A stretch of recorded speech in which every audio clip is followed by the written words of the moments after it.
Chapter 1801. Perhaps it was because she was sleeping on his bed, but she felt a gust of cold wind when she was half awake. She seemed to see him sitting next to her and looking down at her. However, when she subconsciously opened her eyes to look again, the hall was empty. There was no one in sight. Everything was just a hallucination created when she smelled his scent. The first thing she did when she woke up was to see her son. When she came to his bedroom, she found that the little one was not there. Her heart skipped a beat and she walked to the study room. Before she entered, she heard the sound of reading. The little guy's voice was still very childish, but his pronunciation was clear. He was reading very seriously. The Mythical Beast by Zhe was guarding outside the door. It was very touched and praised the little master to Ning Xuema. The little master woke up in the middle of the night to study. He is so hard-working. If the Divine Lord knew, he would be very happy. Ning Xuema inwardly took a deep breath and suppressed the sudden throbbing pain in her heart. She slightly nodded her head. In fact, she did not advocate such education for children.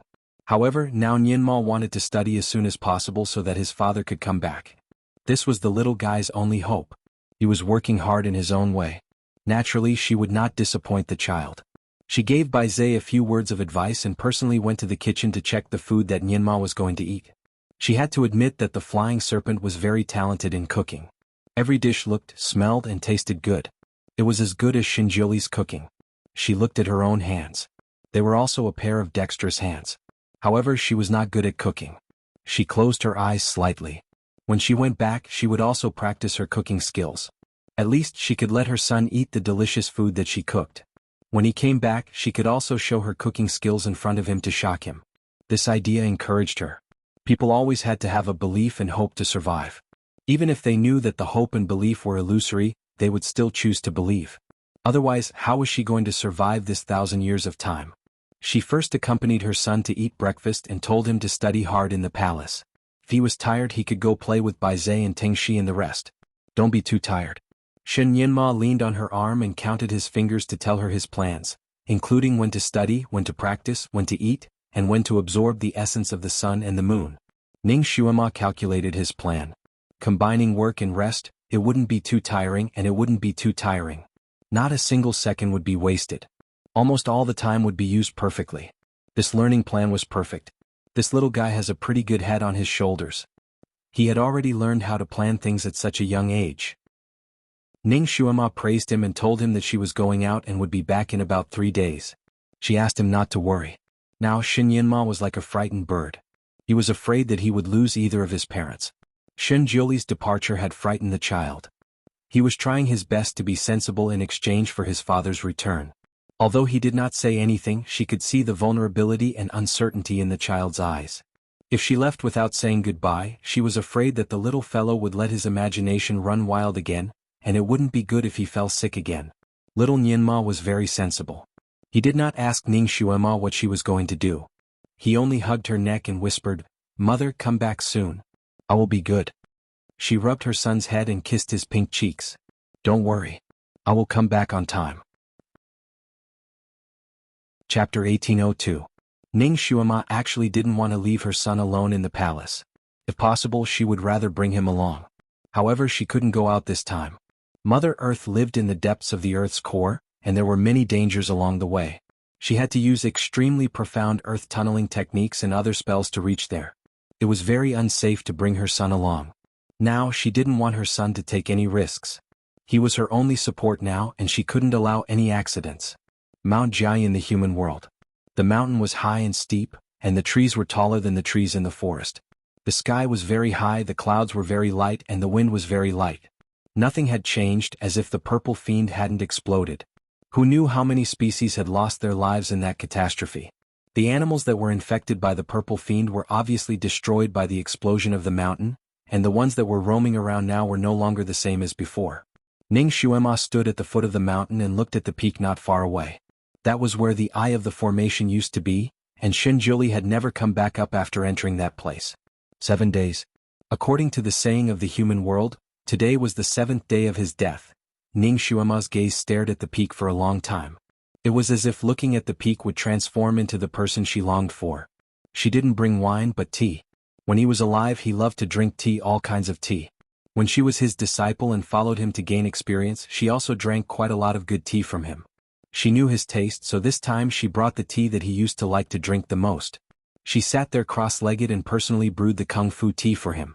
She went through the procedures one after another and she was meticulous.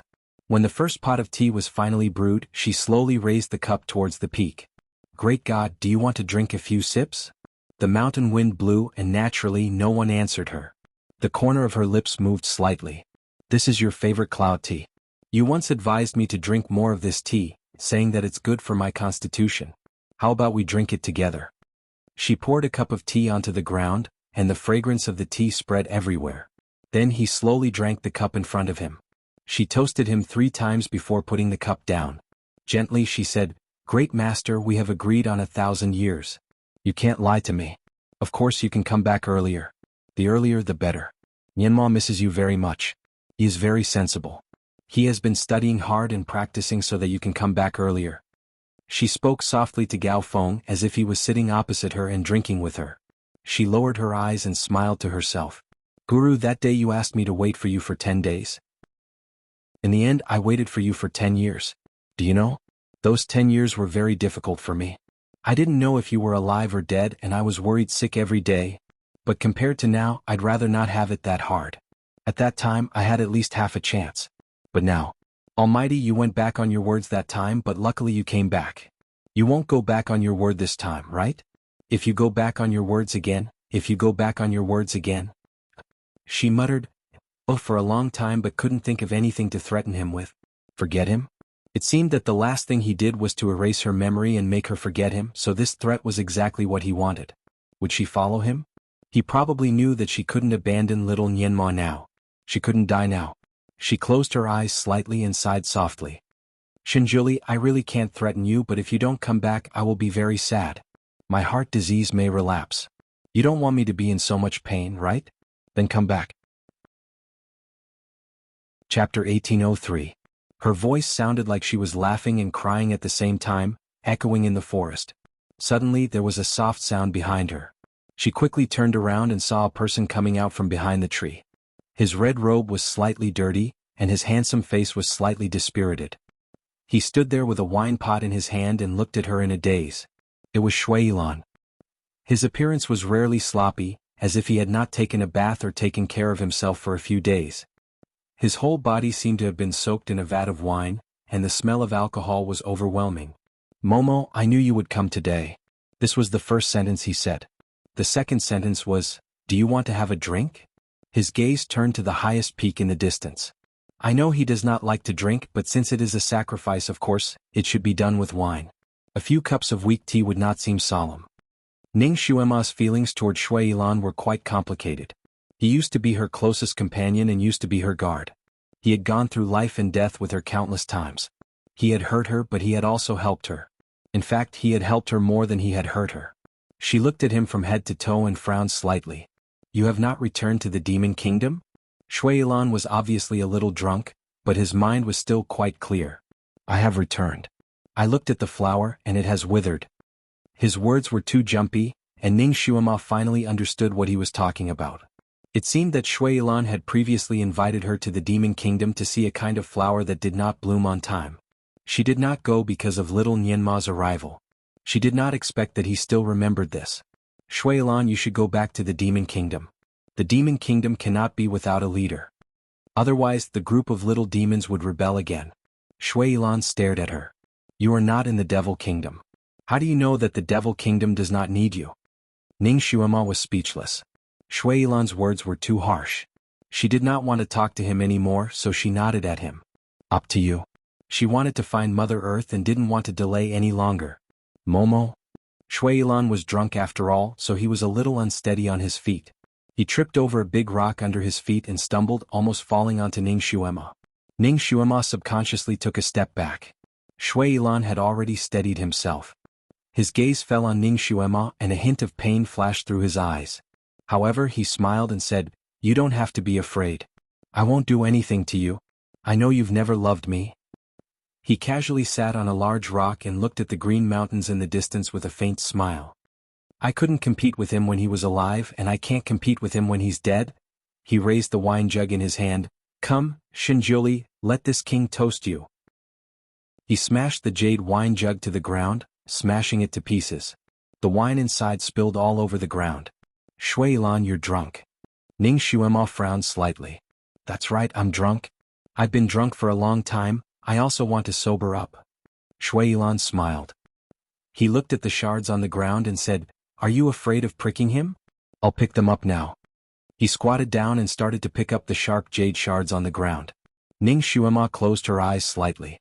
She only felt sorry for Shui Lan now. She couldn't give any response to his feelings. She waved her sleeves and the sharp jade shards on the ground disappeared without a trace. She then flicked her finger and a faint white light enveloped Shui Lan. When the white light dissipated, Shui Lan's alcohol was mostly gone. He shuddered and subconsciously turned back to look, but Ning Xuema had already disappeared. Who was whose obsession?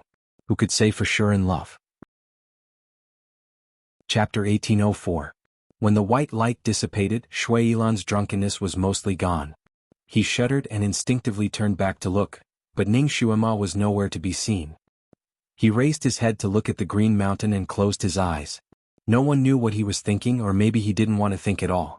The pursuit of 3 lifetimes was just a flashy bubble dream. He wanted to walk out of it, but he couldn't. The pursuit of 3 lifetimes had become his obsession. Maybe he needed to die to be free?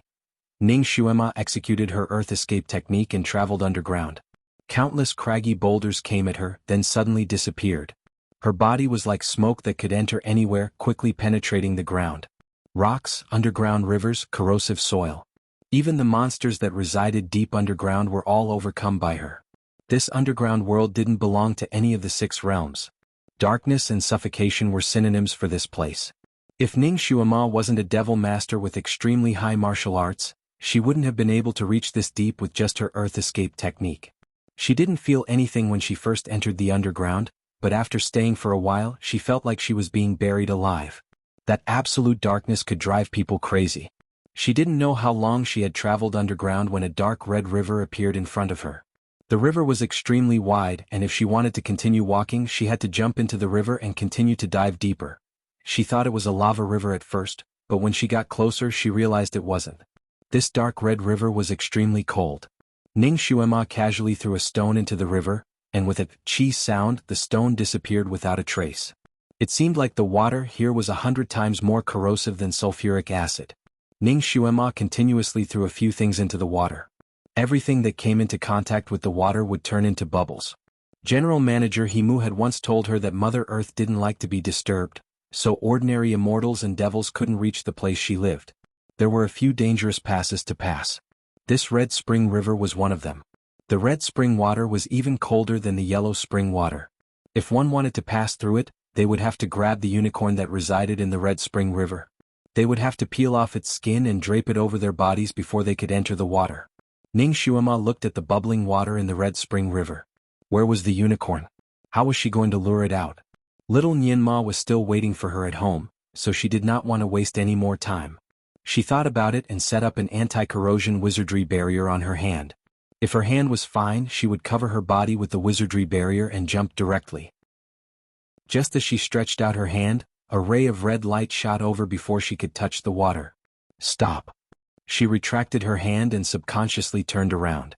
Shui Lan's figure appeared from behind a rock. His expression was solemn. Don't touch the river. Why are you here? Ning Xuema blurted out. After asking that question he felt that he was an idiot. Needless to say, Shui Lan had followed her down. It was just that she kept moving forward and did not expect someone to follow behind her, so she did not notice him. Of course Shui Lan would not answer her nonsense. His gaze fell on the river and his voice was indifferent. One drop of the red spring water can corrode the bones and never heal. You can't take this risk. It seemed that Shui Lan was quite familiar with the terrain here. Ning Xuema immediately asked him for advice. How do I get across? There is a unique unicorn in this river. You can peel its skin and make clothes to pass through. Chapter 1805. Ning Xuema frowned. But I've been here for half a day and haven't seen any unicorns. How do we lure it out? Shui Lan pursed his lips. I have a way. He suddenly rolled up his sleeves and used his palm like a knife to cut off the fleshy part of his arm. A piece of flesh the size of a child's palm was cut off. Blood immediately flowed out. Ning Xuema's complexion changed. What are you doing? She raised her finger and a white light circled around Shui Yilan's injured arm, stopping the blood flow. Shui Yilan stared at her for a moment before turning his eyes away. He explained indifferently, using the flesh as bait can lure the beast out. Its skin is not afraid of any sword or saber. Its only weakness is its mouth. If you inject the 3 true fire into its mouth, it will be killed. As he spoke, he had already tossed the piece of flesh into the air. The piece of flesh floated above the river, about half a foot above the water's surface. It was unknown what method he used, but the smell of blood filled the entire space. Ning Xuema didn't say anything. Instead, she took out a medicine bottle and threw it to him. Apply this. Shui Yilan didn't stand on ceremony. He took the bottle and applied the medicine to his wound without hesitation. Ning Xuema had specially refined this medicine for people with devil and Yao bodies. It was the right medicine to treat this kind of wound. After a moment, the wound already showed signs of healing. Many thanks. Ning Xuema spoke. She knew he did it for her. Shui Yilan didn't look at her. He only replied indifferently, "You don't need to be polite with me." He stood by the river, dressed in red. His pitch-black hair hung down to his side like satin. His posture was tall and straight, and his back was elegant and unique. He was like the youth she had met in the past. When he shed his enchanting charm, there was a hint of loneliness on his body. Ning Xuema moved her eyes away. She didn't know what to feel in her heart. Back then, if Shui Yimo hadn't saved him, or if she had saved him instead of bringing him into the demonic path, would his fate have been different? She didn't want to think about it, nor did she want to think about it. Her gaze fell on the Red Spring River, and her fingers gripped the hilt of the Sky Splitter sword tightly. The Red Spring River began to bubble, and a moment later, a strange buzzing sound came from the sky. A wild beast that looked like a pufferfish but was 3 times larger and had a sharp horn on its head jumped out of the river. It opened its mouth full of sharp teeth and pounced on the piece of flesh. Now is the time. Ning Xuema flew up and waved the Sky Splitter sword in her hand.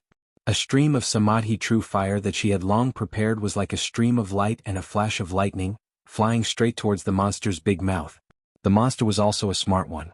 Its reaction was abnormally fast. It immediately closed its mouth.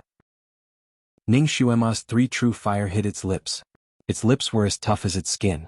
Ning Xuema's sure kill attack only left 2 blisters on its lips. It didn't cause any substantial damage. The unicorn was furious. It probably knew that its mouth was its only weakness. Although it was so angry that all the scales on its body stood up, it didn't open its mouth again. With a slap of its tail, a bright red wave of water splashed towards Ning Xuema and Shui. This red spring water corroded everything it touched. Nothing could stop it, so Ning Xuema and Shui could only dodge. Ning Xuema's movements were fast, but Shui Yilan's movements were a bit slower. Just as a small wave of red spring water was about to splash onto his shoulder, Ning Xuema's figure flashed like lightning. She suddenly pulled Shui Yilan and at the same time threw a large stone towards that wave of water. Chapter 1806. The water wave hit the big rock, which instantly disappeared. The water wave was blocked by the big rock and flowed to the ground, corroding a hole and flowing back into the Red Spring River. Shui Yilan's face was slightly pale. He turned to look at Ning Xuema beside him. If she hadn't moved quickly, his shoulder would have been cut off. Be careful. Don't let your mind wander. After Ning Xuema threw down these words, she flew away and directly rushed towards the unicorn. Shui Yilan's body stiffened, pain flashing through his eyes. At this time it was like the time when he and Shui Yimo fought side by side. He was her bodyguard, but hadn't she saved his life time and time again? The battle was in progress, so he didn't have the time to think any further. His figure flashed and flew towards the unicorn as well. Lead it to a place without water, Ning Xuema said. The 2 tried to lead the unicorn to the shore. However, the unicorn was also very cunning.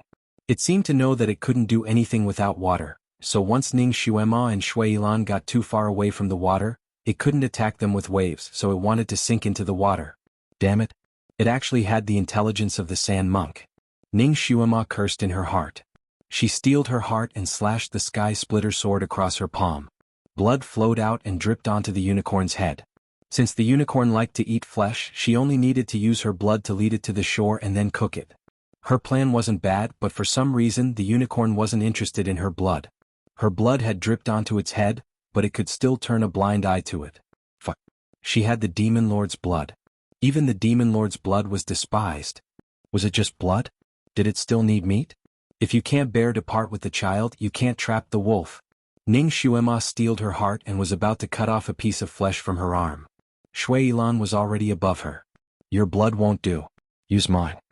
He also cut his palm and let the blood drip down. The unicorn's small eyes suddenly opened wide, like a heavy smoker who suddenly smelled smoke. With a splash, it jumped out of the water and opened its mouth to bite Shui Yilan's hand. Use the 3 true fire. Shui Yilan shouted. Instead of retreating, he moved forward. He stretched out his arm, and half of his fist actually went into the monster's mouth. The monster clenched its sharp teeth, causing blood to spurt out. However, it could not bite down. The bones in Shui Yilan's hand became harder than diamond. Shui Yilan was unable to break it in a short period of time, and of course, it was unable to close its mouth. Ning Xuema's heart suddenly tightened. Shui Yilan had sacrificed a hand to create this opportunity for her, so of course she couldn't miss it. With a wave of her hand, the 3 true flames were released once again. Like a flash of lightning, it drilled into the mouth of the unicorn that couldn't close. Her 3 true flames were extremely pure. How could the unicorn withstand it? With a pitiful cry, it fell onto the shore with a thud. His body twitched a few times and then it stopped moving. Ning Xuema didn't care about the unicorn. She first looked at Shui Yilan's hand, and then she sucked in a breath of cold air. Shui Yilan's hand was completely gone, and only a piece of white bone was left. His face was deathly pale, but he still had a carefree attitude. It's okay. I'm a demon king. This hand can still recover. You go and deal with the unicorn first. Ning Xuema took a deep breath and only said one sentence. Give me your hand. She had a kind of aura that didn't allow people to refuse. Shui Yilan was startled for a moment, and slowly handed over the white bone hand. Chapter 1807. Not only were the unicorn's teeth sharp, but its tongue was also corrosive. It melted the skin and flesh of the hand that he put into its mouth. Ning Xuema first used a cleaning spell to clean him, then took out the flesh revitalization ointment that Xinjiuli had made and applied it on him. Xinjiuli had said that as long as his ointment was applied, even if only bones were left, the flesh and blood could be restored. It just needed a slightly longer time. Shui Yilan lowered his eyes to look at her, who was busy with his hand. There was clearly only bones left on his hand and he couldn't feel anything, but when her little hand held onto his bone hand and applied the ointment, he could still feel a warm current surging up. Then a tinge of sadness flashed past his eyes. He knew that she was treating him purely for the sake of her companions. In her heart, he was at most a friend. Ning Xuema's hands were fast, and she quickly finished bandaging him. She then instructed him, meditate and heal your injuries for now, I'll skin it. Shui Yilan didn't argue with her and nodded. He quickly explained the main points of skinning this kind of unicorn before meditating to recover. Since Ning Xuema had been a physician before, her skinning skills were naturally practiced to perfection. After she grasped the main points, she immediately started. In less than an hour, the skin of the monster was peeled off by her. This unicorn's skin is big enough to sew 2 people's robes. So one for me too, Shui Yilan said. Ning Xuema frowned. Shui Yilan, you don't have to follow me, you should return to the surface first. I don't need anyone to follow me. It was dangerous to find Mother Earth, and she didn't want Shui Yilan to follow her into danger. She also didn't want to owe him a favor. Xuema, if you don't want to sew for me, I can hunt another one after you leave, Shui Yilan said indifferently. What he meant was that he was going to follow her.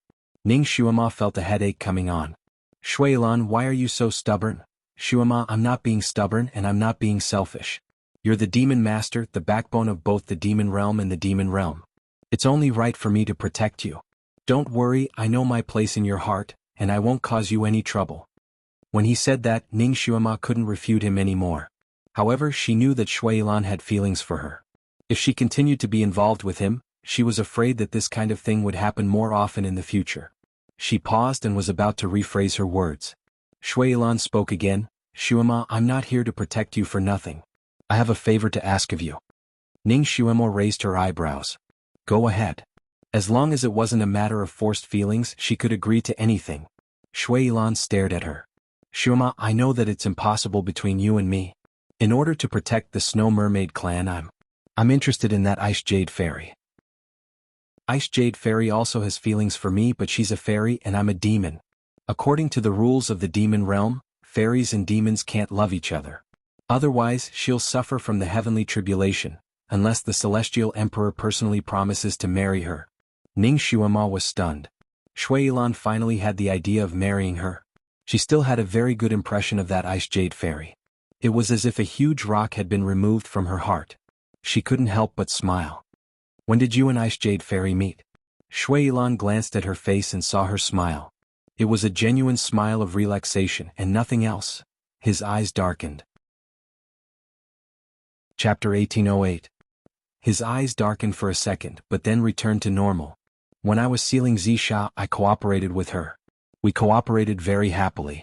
After we came out, we drank a few more times and we got along very well. The reason I came here to find you is because I want you to stand out and seek justice for us. No problem. Ning Xuema said almost without hesitation. Don't worry, the Heaven Emperor will still give me face. Then, thank you. Shui Yilan smiled. His smile was as beautiful as a spring flower. We are friends, so you are welcome. Ning Xuema answered quickly. I'm relieved to hear that. Xuema, go and sew the robes. Remember to give me one. At this point, Shui Yilan had obviously made up his mind. Even if Ning Xuema didn't let him follow, he would follow behind secretly. It was better to go together and they could take care of each other. She had no choice but to use the unicorn skin to make 2 leather robes and gave one to Shui Yilan. She was still worried, so she looked at his injured arm. You are now, don't worry. Even if I lose an arm, I can still move as usual, not to mention that it is just a flesh wound. Shui Yilan smiled elegantly, but his tone was firm. Let's go. He put on the leather robe and sealed it completely with a spell. Then he jumped into the Red Spring River. Ning Xuema followed suit and jumped in as well. In the sealed leather robes, they couldn't see the water with their eyes.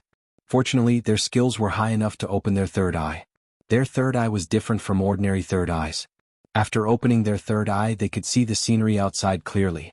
Although the Red Spring River melted everything it saw, it was only for ordinary things. There were still some strange species in the river. When Ning Xuema walked in the water, she found several kinds of animals, including fish and shrimps.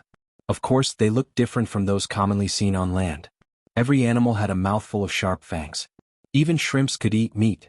The natural selection inside wasn't any worse than the outside world. All kinds of creatures would fight to the death if they encountered one another. Naturally, Ning Xuema's pouches also attracted the attacks of other creatures. A few strange-looking big fishes almost bit open Shui Yilan's leather robe. Fortunately, Ning Xuema followed closely behind and pulled the big fish away with both hands. The big fish's skin could not be broken, so she simply used her palm strength to directly shatter the big fish's internal organs. Then she threw it out, attracting a few more strange fish to snatch it. Fortunately, Ning Xuema didn't want to swim in the Red Spring River. She just wanted to go through it. The two of them helped each other to drive away the other carnivorous creatures. After a short while, they reached the bottom of the river and dived into the red mud below. The red mud was extremely difficult to pass through even with the ground drilling technique. Ning Xuema was fine, but Shui Yilan was not as strong as her and he was injured. After they got out of the red mud area, the two of them came to a wide undercurrent where they could rest for a while. The two of them took off their tight leather robes. Shui Yilan's face was pale, and his red lips were also pale. Ning Xuema glanced at him, then sat down on a big rock. Let's take a rest. There was no air deep underground. Fortunately, the two of them could breathe with their telekinesis, so they didn't feel suffocated. How's your injury? Ning Xuema's eyes fell on the bandage on his hand. There was blood seeping out from it again. It's fine. I used a little bit of strength when I used the spell just now, so it opened up a little. It's starting to heal now. Shui Yilan's eyes were like water, and he smiled casually. Chapter 1809. Ning Xuema was very confident in Xinjiuli's medicine. Hearing Shui Yilan's words, she was relieved. I'll lead the way later. Try to use as little telekinesis as possible. Just focus on healing your wounds. Okay. Shui Yilan agreed. He was still in the mood to joke. Then the capable will have more work. I can just be a follower in the back. The two of them chatted for a while and the atmosphere became more harmonious. Shui Yilan lowered his eyes slightly. How long had it been since he had interacted with her without any grudges? Shui Yilan, have you been here before? Ning Xuema felt that Shui Yilan was extraordinarily familiar with the terrain here. Shui Yilan paused for a moment and said, Yes, I was here 50,000 years ago. He sighed again. The world above has changed a lot, but this place hasn't changed much. 50,000 years ago? You remembered what happened 50,000 years ago? Ning Xuema's heart skipped a beat. Since she had nothing to do, she decided to ask him about what happened 50,000 years ago. Shui Yilan didn't hide anything and told her about his experience 50,000 years ago. Ning Xuemo remembered her dream about the Devil Lord. When she was the Devil Lord, she unified the two realms of monsters and demons. If Shui Yilan was the Devil Lord, there was no reason why she didn't know about it. She asked about the years and counted silently. It seemed that the Devil Lord Xuema was before Shui Yilan. Was Shui Yilan also related to her in that era? She asked, "Did you know me 50,000 years ago?" Shui Yilan looked at her, paused for a moment and shook his head. "No, I only heard about you." What did you hear about me?" "I heard that you were the Devil Lord, the spiritual leader of the three realms of monsters and demons. You were on par with Shinjuli. Anything else?" "I haven't heard of anything else. I heard that you lived in seclusion on the 35th floor of the heavens and didn't return to the demon realm for hundreds of years." Ning Xuema stopped talking. At that time, Shinjuli lived on the 36th floor of heaven, but she lived on the 35th floor of heaven. Could it be that she was pestering Shinjuli to be her husband at that time? Too busy to care about what happens next? She thought about the character of Xuema in her dream. She didn't seem like a person who really cared about the big picture and was responsible for the rise and fall of the monsters and demons. She unified the demon realm only because those demons bullied her. She didn't want to be bullied, so she dealt with those big and small demons. As for unifying the devil realm, her goal was even simpler. She only wanted the flower that could make her grow faster. Therefore, after she hid in the 35th heaven, even if the monster realm and devil realm were in a mess, she was too lazy to care. Ning Xuemo raised her hand and rubbed the space between her eyebrows. She hadn't dreamt enough about the dream 50,000 years ago. There were still many inside stories that she didn't know. The two of them rested for a while. Ning Xuema saw that Shui Yilan's complexion finally looked better. She then looked at his hand without batting an eyelid. His hand was no longer bleeding, so he should have recovered. Shui Yilan was a considerate person. He stood up and said, "Let's go."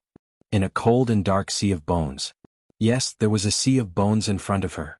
However, the bones here weren't deathly white but pitch black. Every bone seemed to have been roasted in a big fire, glowing with a gloomy luster.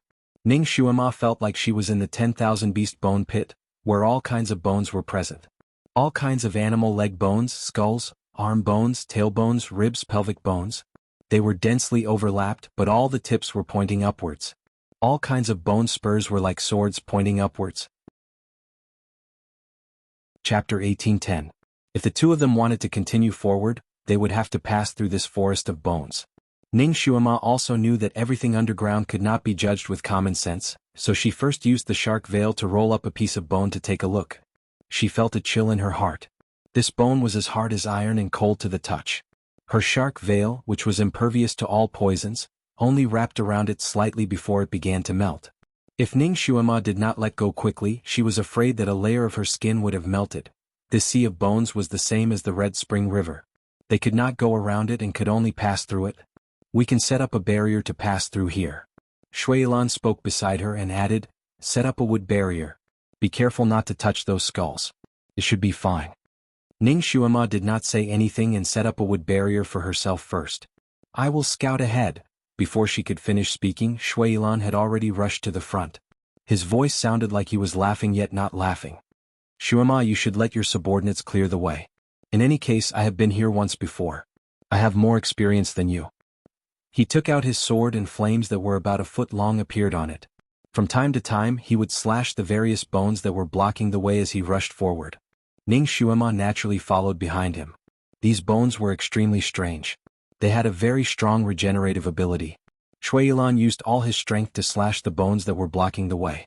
However, as the two of them walked in front, the bones behind them would recover to their original state. It was extremely strange. These bones grew at different speeds. Some of the bones that had just been broken, and before they could rush over, they would grow back with a whoosh. They were like sharp swords that almost pierced the two of them. Fortunately, Ning Xuemo reacted quickly. If she felt that something was wrong, the sky splitter sword in her hand would attack and slash those bones again. This sea of bones that was rumored to be the most difficult to pass through was actually easily passed through with Shui Yilan's help. When they reached the other side, Ning Xuema let out a long sigh of relief. General Manager Himu had said that there was an extremely strange monster hidden in the sea of bones. Every time someone tried to pass through, they would be intercepted and killed by it. Very few people were lucky enough to escape. She had been on guard with the sky splitter sword just now, but now it seemed that she was fine. It seemed that the monster had fallen asleep at the bottom of the sea and had not sensed anyone passing through. This time Shui Yilan had put in the most effort to get through the bone sea. Naturally he had sweated the most. His red robes were drenched in sweat, and he looked like he had just been fished out of the water. Probably because his sweat had soaked his wounds, there was even a faint smell of blood on his body. As soon as he reached the other side, he immediately sat down. He didn't even have the strength to use the cleansing spell. He raised his sleeve to wipe the sweat on his forehead and closed his eyes for a moment. Ning Xuema didn't say anything, but used a cleansing spell on him, making him dry again. Because it was still dark underground, Ning Xuema couldn't see the color of his robes clearly. She could only faintly feel that his robes seemed to have become even redder. "How are you?" Ning Xuema gave him a pill to recover his psychokinesis. Shui Lan took it and ate it. He then raised his finger and pointed towards the southeast. "Xuema, that Mother Earth is in Mythical Fire Palace 10 miles away from here. You can go and find her yourself." Ning Xuema's heart stirred. So Shui Yilan had already known her motive for coming here. She looked at Shui Yilan. "What about you? You're not going?" There was only a mechanism formation in front of them, and with Ning Xuema's abilities, mere mechanisms naturally couldn't trouble her. It was the easiest place to pass. Shui Yilan had stopped here? Shui Yilan's eyes seemed to have water ripples, and he seemed to be smiling yet not smiling. "What? Xuema, you can't leave me now?" Chapter 1811. The Scoundrel. He wasn't serious for long, and now he's not serious again. Ning Xuema couldn't be bothered with him and turned to leave. Shui Yilan's voice rang out behind her. "Xuema, I have another favor to ask of you." These words sounded quite serious. Ning Xuema turned her head and asked, "Is there anything else?" Shui Yilan took out a box from his chest. "Help me ask Mother Earth what kind of flower this is." Ning Xuema opened it to take a look. It was a kind of purple flower specimen that was the size of the legendary tyrant flower. Folded in the box, it looked like an umbrella. This flower looked very strange and Ning Xuema didn't recognize it. She closed the box again and took a glance at Shui Yilan. "This is the demon flower you wanted me to admire?" Shui Yilan nodded his head. "That's right, back then it was like a mushroom pavilion and the bottom was covered in spores. There were over 100 of them in the demon realm, and they were extremely beautiful, so I wanted you to go and admire them. However, when we returned from Mount Jiai, this flower withered and scattered with the wind. I only managed to save this one. Help me ask, it's rare for a flower to bloom in the demon realm, so it's good to know its species. Since you're here, why don't you let Mother Earth explain it to you personally?" Ning Xuema was bewildered. Shui Yilan revealed his signature smile again. "Xuema, you actually still want me to accompany you, right? In that case I'll go with you." He acted as if he was about to stand up. "I really feel that it's better for you to squat here." Ning Xuema felt that she couldn't be too nice to Shui Yilan. This fellow knew how to take advantage of the situation. If you gave him some face, he would want to open a dye house. Ning Xuema's figure floated forward and disappeared in an instant.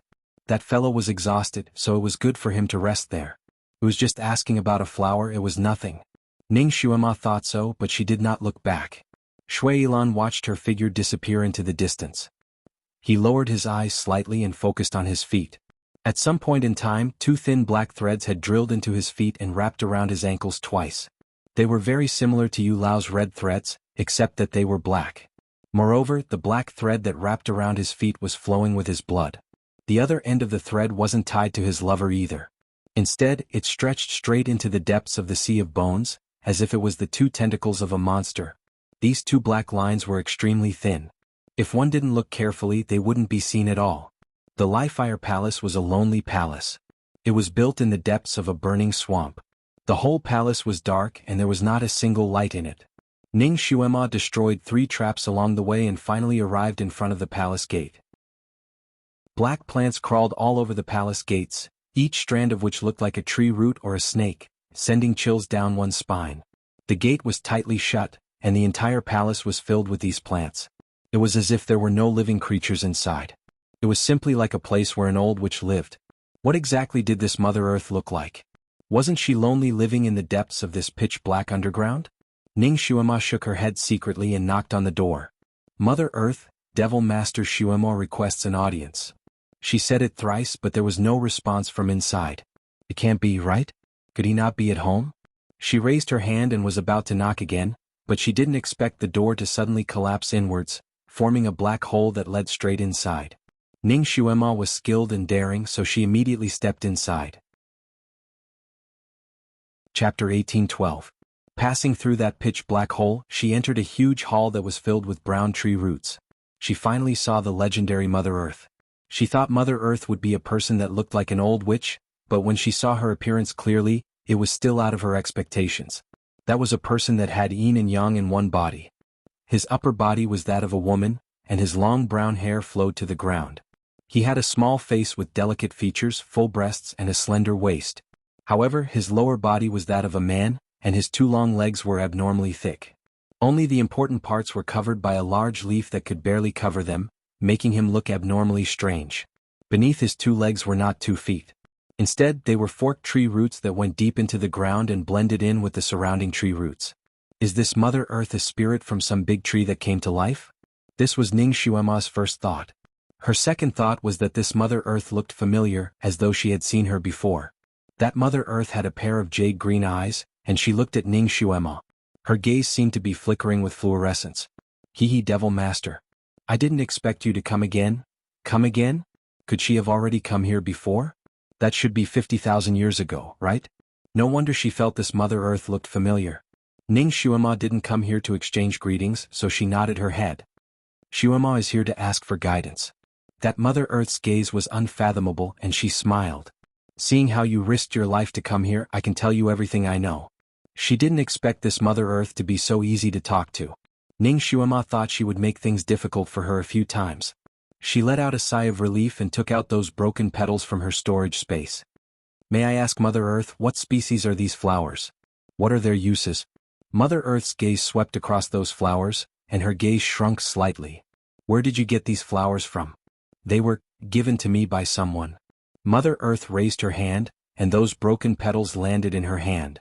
She looked at those flowers in a slight daze, and after some time, she sighed gently. I didn't expect that person to really gather all these flowers. Her gaze fell on Ning Xuema, sizing her up from head to toe. Ning Xuema's heart trembled and her gaze turned sharp. Are you talking about God Shinjioli?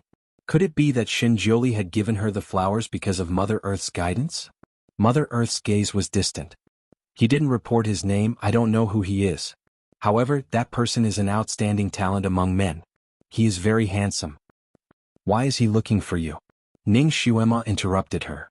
Mother Earth's gaze focused on her body again. You probably don't know my true identity? Ning Xuema looked at her without saying anything. She knew that she would continue. Little girl, you've probably only heard of this consort's reputation, so you came here recklessly. I'm Mother Earth, the mother of this god-devil continent. I control all the flowers and plants on this god-devil continent, and I'm even known as the medicine god. There's no chronic disease in this world that I can't cure, and there's no flower that I can't recognize. The mother of God-Devil continent was also the creator of this continent. No wonder she was called Mother Earth. No wonder she would call her little girl. Since she had a request, Ning Xuema still had a good temper. After listening to her, she asked in a timely manner, May Mother Earth please enlighten me on the functions and origins of these flowers? Mother Earth took a look at her. Little girl is very impatient. She stopped being long-winded and started to introduce the origin and functions of those flowers. Chapter 1813. Ning Xuema listened attentively and was slightly bewildered. Other than the place where these flowers were produced was special, they were basically all from barren hills and unruly rivers, and they were basically guarded by evil beasts. However, such flowers that were hard to pick had ordinary effects. Some caused hallucinations, some cured poison, some promoted blood circulation. There weren't any other special effects. In that case, why did Shinjioli pick these flowers so painstakingly for her? Just to make her feel touched just because it wasn't easy? Shinjioli wouldn't be so lame. Finally, Mother Earth finished explaining all the flowers she had taken. That pair of lush green eyes looked at Ning Xuema. Alright, I've finished explaining all the effects of each of them. Are you satisfied? Lightning seemed to have flashed in Ning Xuema's mind and she immediately asked, Then what's their combined effect? For example, giving a bouquet of these flowers to a certain person every day, what effect can be achieved by giving them for a few consecutive days? Mother Earth's gaze shrunk slightly and she smiled. Little girl is very smart. There was indeed something fishy about giving them all.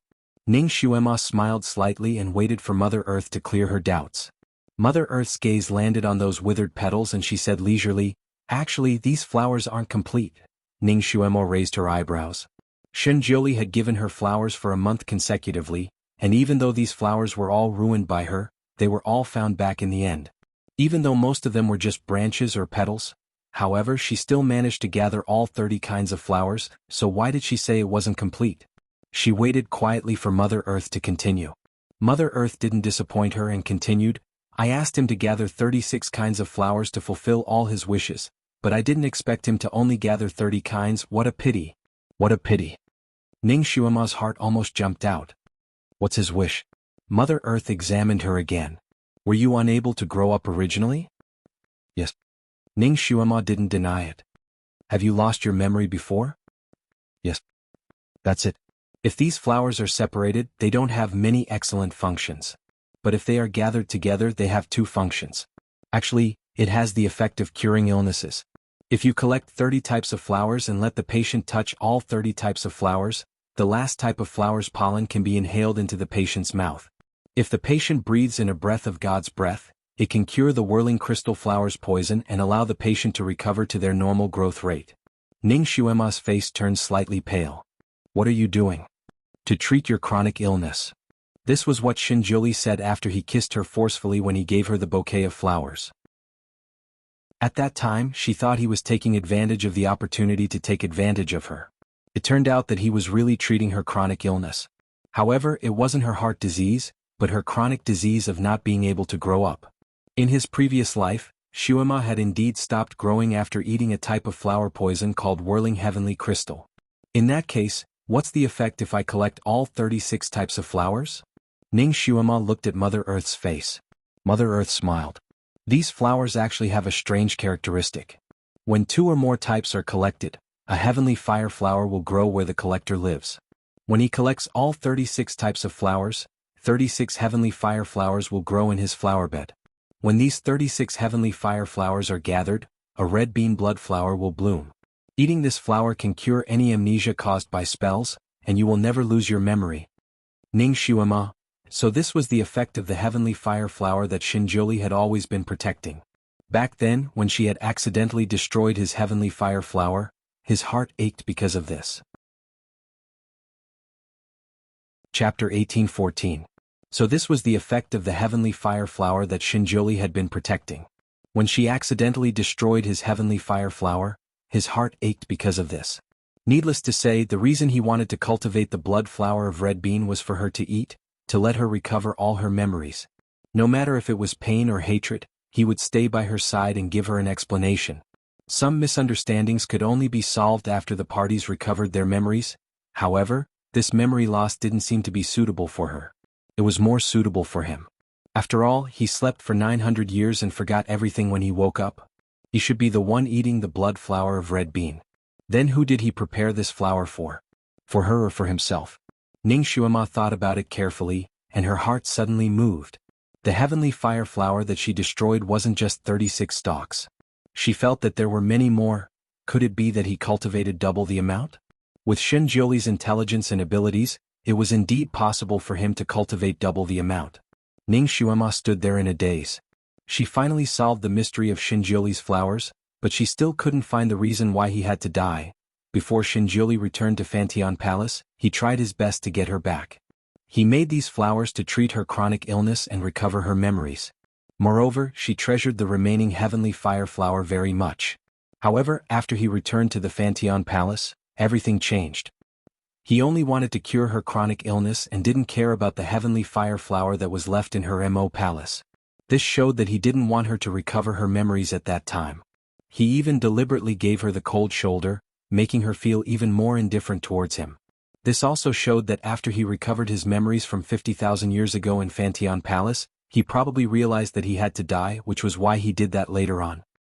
He arranged everything calmly and met his death calmly. It seemed like the answer she was looking for was still in Fantian Palace. However, she had already turned Fantian Palace upside down. Other than the dreams that she had when her soul left her body, she didn't find anything meaningful. She thought she could find the real answer on this trip to Mother Earth, but she didn't expect that the answer was still in the fog. She couldn't see it clearly no matter what. This made her a little disappointed, but there was nothing she could do. Just as she was about to bid farewell, she suddenly remembered the box that Shui Yilan had given her.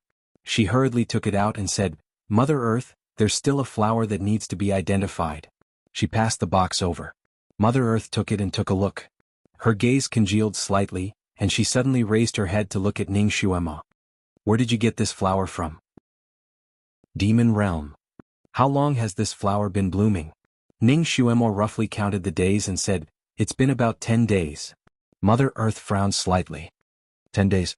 Doesn't that mean they are everywhere? Does the Demon Realm still exist? Ning Xuema's heart skipped a beat.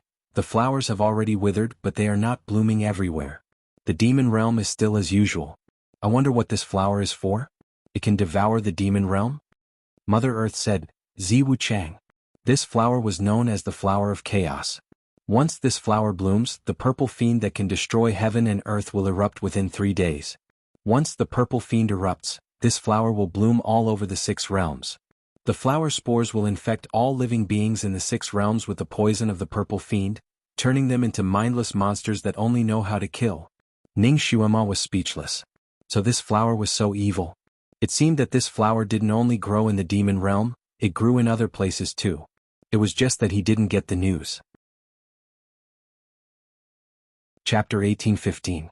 This Mother Earth was so knowledgeable, maybe she knew what happened 50,000 years ago. Mother Earth's gaze landed on Ning Xuema again. Since this flower has already withered, the purple fiend must have been sealed again, right? Yes. May I know how this purple fiend was born? Ning Xuema took the chance to ask. Mother Earth smiled and her gaze was profound. Heaven and earth are out of harmony, and the heavenly Tao is in chaos, that's why this thing is born. Ning Xuema lowered her eyes and thought for a moment. She asked again, what do you mean by heaven and earth are out of harmony, and the heavenly Tao is in chaos? Can Mother Earth give an example? Before the purple fiend erupted, she didn't feel anything wrong with heaven and earth, let alone the heavenly Tao being in chaos. However, Mother Earth suddenly became contemplative. This is a mystery of heaven, it can't be revealed. Ning Xuema. She faintly felt that she was close to the truth, yet there was still a layer of fog separating her. Mother Earth, Xuema still has something to ask. If a person's soul is scattered, can they gather back together? Mother Earth replied coolly, you can go and beg the god. Ning Xuema's heart stirred. Which also meant that Xinjiuli had the ability to revive a person whose soul had scattered. In that case, what if the one whose soul had scattered is the god? Ning Xuema held her breath. Mother Earth paused for a moment, and her reply sent Ning Xuema straight to hell. Gods are born with the will of heaven and earth, their souls won't scatter. They will only experience calamities and become immortal, disappearing completely. Ning Xuema's face turned pale. Disappearing completely? No matter what method we use, we can't revive them anymore? Mother Earth lowered her eyes, and her reply this time was slightly mysterious. It's hard to say, heaven and earth need a master, maybe the god will appear again in 100 years. Ning Xuema. Mother Earth's words were like a shot of cardiac stimulant for her. He would appear again in 100 years? It was even earlier than what he had promised her. Her eyes lit up. This news was more meaningful than any other news to her. Her heart almost jumped out of her chest. This was the best and most encouraging answer she had gotten since Xinjiuli left. Little Nianma would be overjoyed if he heard the news. In such a short period of time, her mood had risen and fallen twice. Happiness came too quickly. She wanted to confirm it again. Will God really return in 100 years? Mother Earth looked at her shining eyes and smiled meaningfully. Probably. But what? Mother Earth closed her eyes. The secrets of heaven cannot be revealed. Heavenly secret, your sister. Ning Xuema didn't give up and asked her a few more questions. However, this Mother Earth seemed to have fallen asleep and didn't reply anymore. Ning Xuema wasn't too disappointed. After all, she had received confirmation that Xinjiuli could return again. This was better than anything else. She couldn't dig up any more solid information, so she got up and took her leave. Mother Earth looked at her back view disappearing at the door and licked her lips. A demon with a bit of divine bloodline. That must be a wonderful feeling. Haha, poor little girl. She was destined to not be able to see the return of the god. This little girl probably didn't know the rules of meeting Mother Earth. Mother Earth could only be met once. If she was unlucky enough to meet Mother Earth for the second time, she would have to pay the price with blood. Her life would be left here unless... She moved her body slightly and pulled out a blood-stained root. She dipped her finger in the blood and put it in her mouth. That little demon's blood was also very good. It was very pure. Chapter 1816. Ning Xuema came out and quickly returned to the Sea of Bones. Shuilan was still sitting there looking at the Sea of Bones. His back looked rather lonely. This guy was really meditating here. Was he not afraid that a monster would come out and eat him? She was in a good mood now, and Shuilan was very pleasing to the eye. She deliberately walked over with heavy footsteps. It seemed that Shuilan was indeed meditating. He only noticed her when she was almost beside him. He turned his head and said, "Xuema, you are finally back." "Yes, let's go back." Ning Xuema was full of joy that Xinjiuli would return after 100 years. She did not notice Shuilan's expression. Shuilan looked at her shining eyes. There was a flash of sadness in his eyes, but he smiled gently. "It seems that you have gained a lot." Ning Xuema's eyes curved into crescents as she hummed in agreement. She threw the box back to Shuilan. "Here, I've already asked for you. This flower is called." She told him about Mother Earth's introduction of this flower. Shuilan frowned.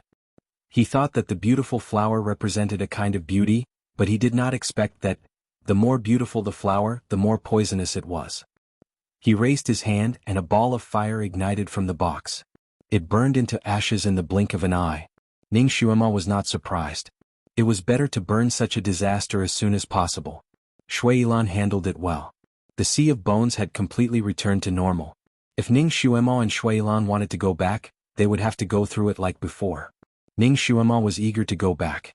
Although there was no hourglass here, Ning Xuema had her own way of counting the time. Until now she had been out for 2 days. She promised little Nianma that she would stay for 3 days. She had to go back on time to prevent the child from worrying. "Shuilan, I'll take the front this time. You cover the rear," Ning Xuema instructed. "Okay." This time Shuilan agreed very quickly. It was rare that he didn't argue with her. He stood up. Probably because he had been sitting for too long, the moment he stood up, he staggered and fell onto Ning Xuema. He was still holding a sword in his hand. Coincidentally, the tip of the sword had cut Ning Xuema's arm. The cut was not light. Fresh blood flowed out and fell to the ground. "You." Ning Xuema wasn't on guard against him at the moment, and her mind was completely focused on the Sea of Bones in front of her. That was why she was cut by him.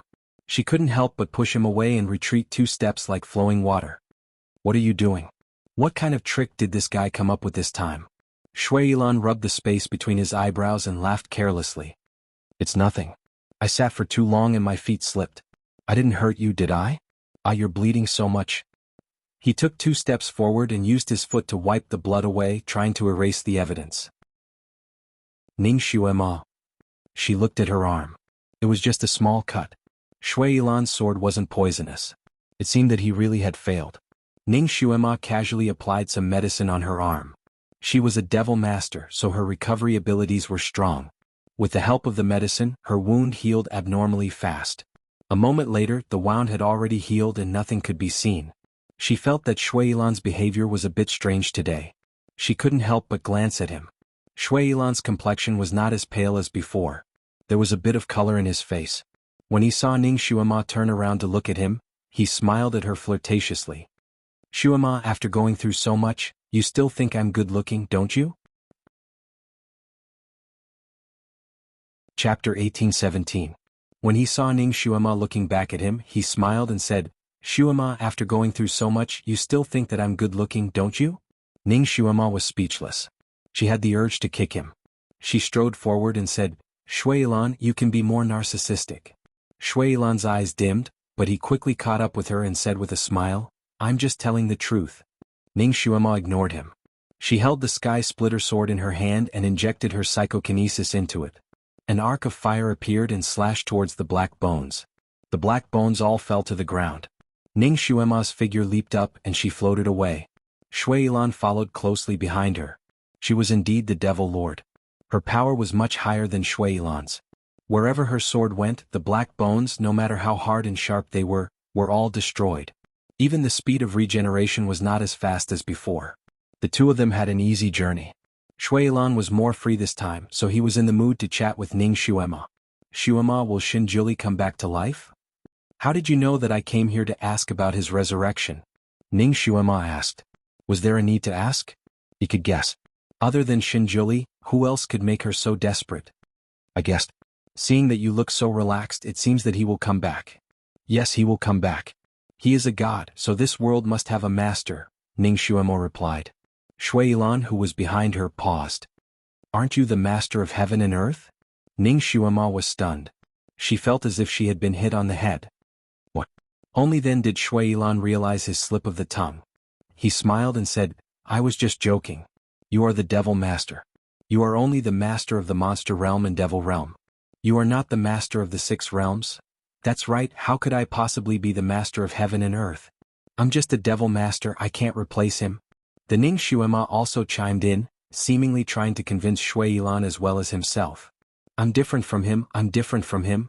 That's right, Mother Earth said he could be reborn after 100 years. If I can replace him, he won't be able to be reborn after 100 years. This shows that I can't replace him. Fortunately, Shui Yilan understood what she was saying. He didn't say anything behind her back. Hey Shui Yilan, do you understand? Ning Xuema was eager to find an agreement. Understood, understood. Then do you agree with what I said? Acknowledge, acknowledge. Xuema is the smartest, you can even straighten out such a complicated logical relationship. Shui Yilan's voice had a smile in it. Only then did Ning Xuema let out a sigh of relief. She was in a hurry to get out, so the sword in her hand danced even faster and more urgently. The black bones that filled the sky were swept far away by the blazing sword wind. Wherever the two of them passed by, it was as if a hurricane had blown past. Shui Yilan looked at her from behind, and a hint of pain flashed past his eyes. Shui Yilan, what do you mean by heaven and earth being out of harmony, heavenly Tao being in chaos? Because Ning Xuema didn't have memories from a very long time ago, she didn't know much about these kinds of things. Shui Yilan seemed to be slightly unsettled, and he didn't say anything behind her. Shui Yilan. Shui Yilan finally answered, Here. I'm asking you a question. What do you mean by heaven and earth being out of harmony, heavenly Tao being in chaos? Shui Yilan replied without thinking, It's when there's an abnormality in heaven and earth, right? And it's an abnormality that can't be changed by human strength, for example, 2 suns appearing in the sky. As the saying goes, there can't be 2 suns in the sky. Chapter 1818. Ning Xuema chuckled and said, 2 suns are nothing. There was once an era when there were 9 suns. The earth was in a drought, and the people had no way to make a living. 8 of them were shot down by the descendants and only 1 was left. It was normal. Speaking of this, her heart seemed to be hit hard by something. A truth seemed to be coming to the surface. Could it be that the coexistence of Xinjuli and her was considered as a disharmony between heaven and earth? Chaos in the natural law? That was why the outbreak of Zisha was triggered? She and he couldn't coexist in this world? No way. He was a god, but she was the devil master. At most, the gods and the demons were opposing each other. It couldn't be considered that there were 2 suns in the sky. The outbreak of Zisha this time might be due to other reasons, and not because of the coexistence of Xinjuli and her. Besides, 50,000 years ago she and Xinjuli had coexisted for a long time, and it didn't trigger Zisha or anything. Obviously this was not the reason. However, why did Xinjuli have to die? She was temporarily confused, so she was a little slow in making a move. She was almost hit by a black bone that suddenly appeared. Be careful. Shui Yilan pulled out his sword in time from behind and pushed the black bone away for her. Ning Xuema finally came to her senses and was sweating. It was not the time to be absent-minded. It was not too late for her to go back to the ground and think about it slowly. She focused her mind again and rushed forward with Shui Yilan. With her leading the way, their speed was much faster. Seeing that the other side was in sight, Ning Xuema breathed a sigh of relief. As long as she rushed for a few more minutes, she could leave this damn place. She didn't know what was going on, but this sea of bones always gave her an ominous illusion. She was eager to leave here, so she ran forward even faster. Finally, Ning Xuema stepped on the ground with 1 foot. And the unforeseen event happened in an instant. Suddenly, the wind behind her was as fast as lightning. It felt like there was a sudden downpour between heaven and earth. There was no sign in advance. Countless sharp whistle-like noises came from all directions. This voice came too fast, so fast that no one could react in time. From the corner of his eyes, Ning Xuema saw countless sharp black bones shooting towards him. They were so dense, and they were so close to each other that she didn't even have time to wave her sword to set up a light barrier to defend herself. She could only set up a barrier. Unexpectedly, just as her fingers were forming a seal, her body was violently pushed. Her body flew out and landed on the shore. Almost at the same time, a series of popping sounds came from behind him, shocking him to the core. Ning Xuema's heart sank. She gritted her teeth and turned around. Her expression changed drastically. In the forest of the Black Bone Sea, a black serpent made of countless black bones drilled out. The spikes on its body were like swords, and Shuilan was pierced by these spikes. His entire body was pierced by countless spikes, but not a single drop of blood flowed out from his body. However, his face quickly turned pale. The black snake was dragging him into the depths of the sea of bones. His pair of eyes looked at Ning Xuema. He opened his mouth and only spat out 2 words, "Take care." Ning Xuema's mind exploded. Shuilan. Almost without thinking, she jumped up and directly flew onto the back of the black serpent. She slashed at the black serpent with her sword. She wanted to kill the black serpent first. The indestructible sky splitter sword slashed on the black serpent's body, but sparks flew out. Unexpectedly, it only cut off one of the spikes. It didn't cause any other damage to the black serpent. Instead, it retreated even faster into the depths of the sea of bones. Chapter 18-19. Go quickly. It's useless. Shuilan finally spat out a few words. No, I must save you. Ning Xuemo reached out and grabbed his hand, wanting to pull his body away from the bone spur. However, she didn't expect that Shuilan's body had already become one with the bone spur. She tried to pull it out, but it didn't budge. Shuilan, bear with it. Ning Xuema slashed the black bone beneath him with her sword. This time she used all her strength. With a loud clang, she finally broke one of the bones. Shuilan let out a muffled groan. His body trembled as if his bones were the ones being chopped. Half of the bone that was cut was still stuck in his body, and blood was flowing out from the wound. Swoosh! The bone that was cut flew back in the blink of an eye and reconnected with the wound. How could this be? Ning Xuema was stunned. Xuema, don't waste your energy. Shuilan spoke again. Go quickly. No. Ning Xuema held his hand and didn't let go. She was thinking of all kinds of ways to save him while comforting him. Shuilan, hold on, I will think of a way. Think about the Ice Jade Fairy who is still waiting for you to get married. You can't disappoint her, right? Shuilan's face was already very pale, but when he heard the words Ice Jade Fairy, his lips curved up slightly. Ice Jade Fairy was very good, but he only had one woman in his heart. There was no room for a second woman. When he brought Ice Jade Fairy here, it was only to remove Ning Xuema's guard and allow him to stay by her side. He looked at her. Xuema, do you love me? Ning Xuema froze. Shuilan smiled. If you don't love me, then let me go. Let go. How could he release Ning Xuema? Once she loosened her grip, he would lose his life. She took a deep breath and said, Shuilan, listen to me. You're my friend. You always have been. I can't abandon my friends. I can't do that. Shuilan's gaze landed behind her. She was standing in front of the black bone snake and had once again stepped into the black bone sea. Behind her, a giant hand made of black bones was slowly taking shape. Xuema, I don't want to be your friend. I only want to be your man. It's been like this for 3 lifetimes. So if you don't love me, then let me go. Give me a release. Shuilan's sword suddenly appeared in his hand. With a swoosh, the tip of the sword swept past his wrist. Ning Xuema was fully focused on dealing with the black bones. She didn't expect that he would break his own wrist. When she reacted, only his broken hand was left in her hand. Shuilan. Ning Xuema's voice changed. She watched as the black bone snake dragged him into the depths of the abyssal bone forest. Momo, I hope that I won't meet you again in my next life. Shuilan's voice sounded. It was weak but clear. Ning Xuema's eyes turned red. She chased after him without caring about anything, but this time the abyssal bone forest only gave way to the black bone snake. When the black bone snake passed by, the surrounding black bones immediately rushed over and blocked Ning Xuema's path. If Ning Xuema wanted to chase after him, she could only chop these black bones. But no matter how fast she chopped, she couldn't compare to the speed of the black snake retreating. She could only watch as Shuilan's red figure went further and further away. The sun rises from the east, red clothes like fire. The spring flowers are gorgeous, the night is waning. Holding the beauty in my arms, my heart wavers.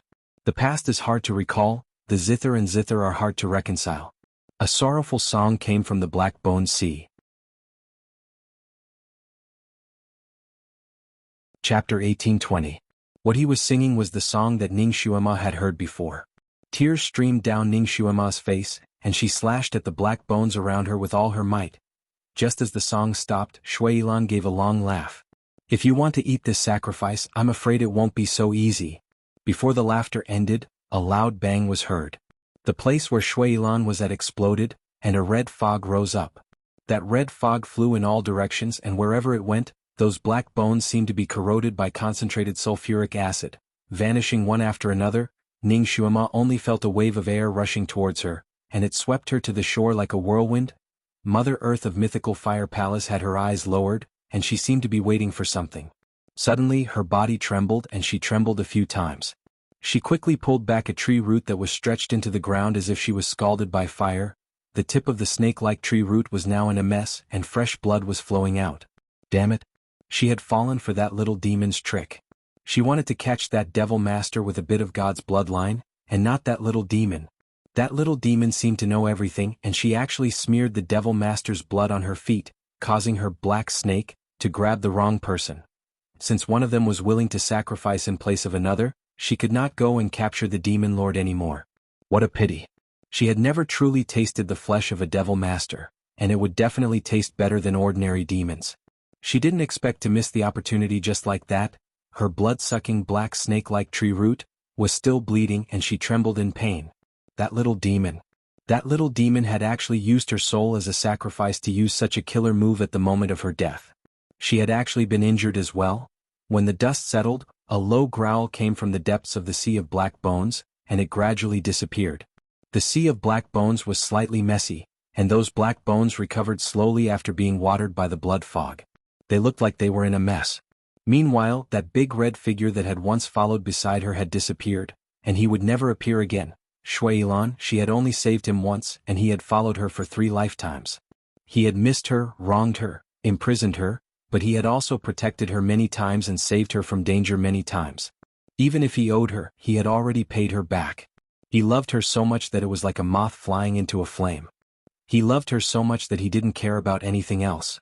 She could treat him as her best friend, but she was unable to truly fall in love with him. In order to make him give up, she deliberately ignored him and provoked him.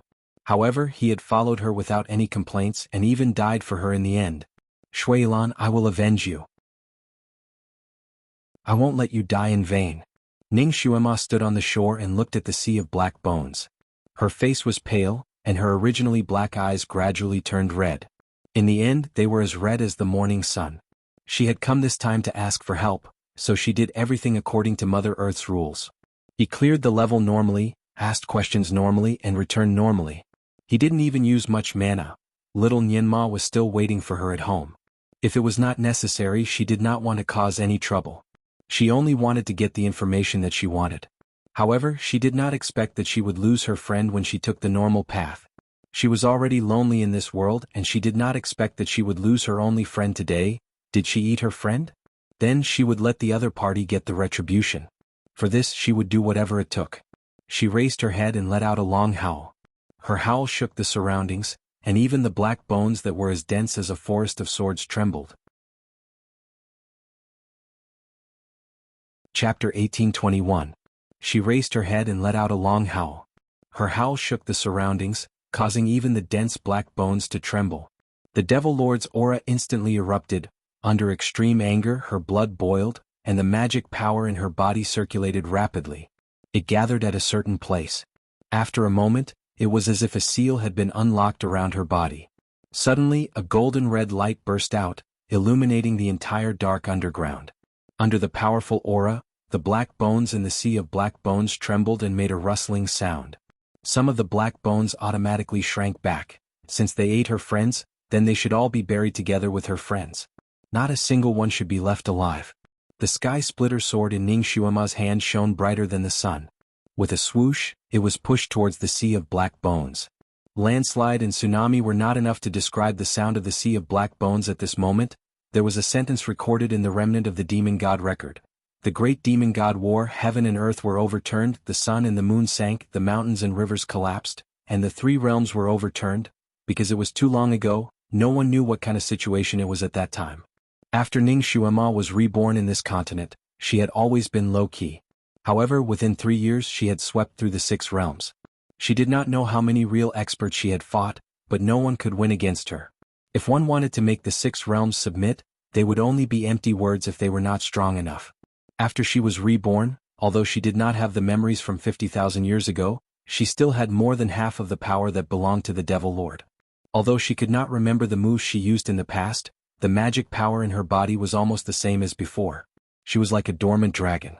Once she was truly angered, the world would turn upside down. Half an hour later, the dense forest of black bones had all disappeared, leaving only a thick layer of black bones that could no longer be gathered together. It was like a broken wall after a hurricane. Ning Xuema stood in the middle of the pile of broken black bones. Her ruby-red eyes looked around the pile of broken bones. Where was the black snake that ate Shuilan? When she was destroying the black bone sea, she had already noticed the appearance of the black snake. It was the main culprit, so she would not let it go. She would skin that monster alive, grind its bones, and scatter its ashes as a sacrifice to Shuilan's soul in heaven. She destroyed all the black bones, but she didn't see the shadow of the black snake. Could it have burrowed into the ground? The corners of her lips curled up slightly as her eyes flashed with bloodthirsty killing intent. Nothing could get away unscathed after killing her friend. She would find that monster even if she had to dig 8 feet into the ground. The sky splitter sword flashed in the sky, and the glaring red light once again lit up the entire space. In Mythical Fire Palace, Mother Earth was currently enduring the pain to heal her injuries. She wouldn't get injured easily, and once she got injured she wouldn't recover easily either. She closed her eyes slightly and slowly put down the tree root that she had pulled out. She hissed softly and the tree root silently drilled into the ground and swam towards the sea of bones. That sea of bones was both a barrier to stop the intruders and a place for her to absorb. Only there could her roots recover faster. That little demon. That scoundrel little demon. He actually dared to use such a ruthless method to hurt her, Mother Earth. It was a pity he was already dead. Otherwise, she would have let that little demon have a taste of her methods. She had lived for so long, and no one dared to be so disrespectful to her. Chapter 1822. So painful. The lower half of her legs were actually countless knotted tree roots. When she endured the pain, the tree roots that were coiled around the entire hall also extended and shrunk like squirming snakes. She was about to circulate her technique and meditate when she suddenly sensed something. She suddenly opened her eyes wide. She looked outside. There seemed to be flames surging into the sky. That fire wasn't an ordinary fire, it was the red lotus night fire that could burn everything. That fire was bright red and dazzling like gemstones. It was like the flames of a phoenix's nirvana, and it stung Mother Earth who was used to the darkness. What was going on? Before she could come back to her senses, she heard a sound that was like a landslide or a tsunami. That sea of black bones was closely related to her, so if it was truly under attack, she would be able to sense it in time. Her sea of nutrients. Her eyes flashed with a sharp light. That little devil master actually dared to destroy her sea of nutrients. She originally couldn't hurt that little devil master because of her promise, but now that she had sent herself to provoke her, what was there to be polite about? She wanted to let this little girl know what it meant to not provoke someone she couldn't provoke.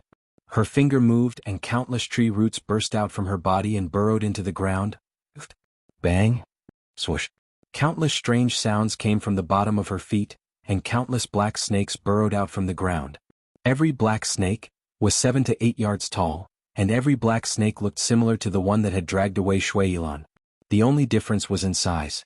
There were 17 to 18 of these black snakes that had appeared, and they surrounded Ning Xuema in the center. Violent killing intent spread out from these snakes, and it seemed like they were going to freeze everything in the surroundings. Had she poked the snake's nest?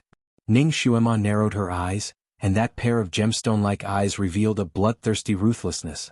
Then let's get rid of them all in one go. Heaven Splitter's sword in her hand burst into flames again, and she rushed towards the snake that was closest to her. That snake wasn't afraid of this. To be honest, it wasn't afraid of anything. In this world, apart from explosions made from soul power, no other weapon, no matter how sharp, would be able to harm them. Those who could break through so many obstacles and come to her Fire Palace were all extraordinary characters. The reason why they obeyed her rules was because her strength was extremely shocking.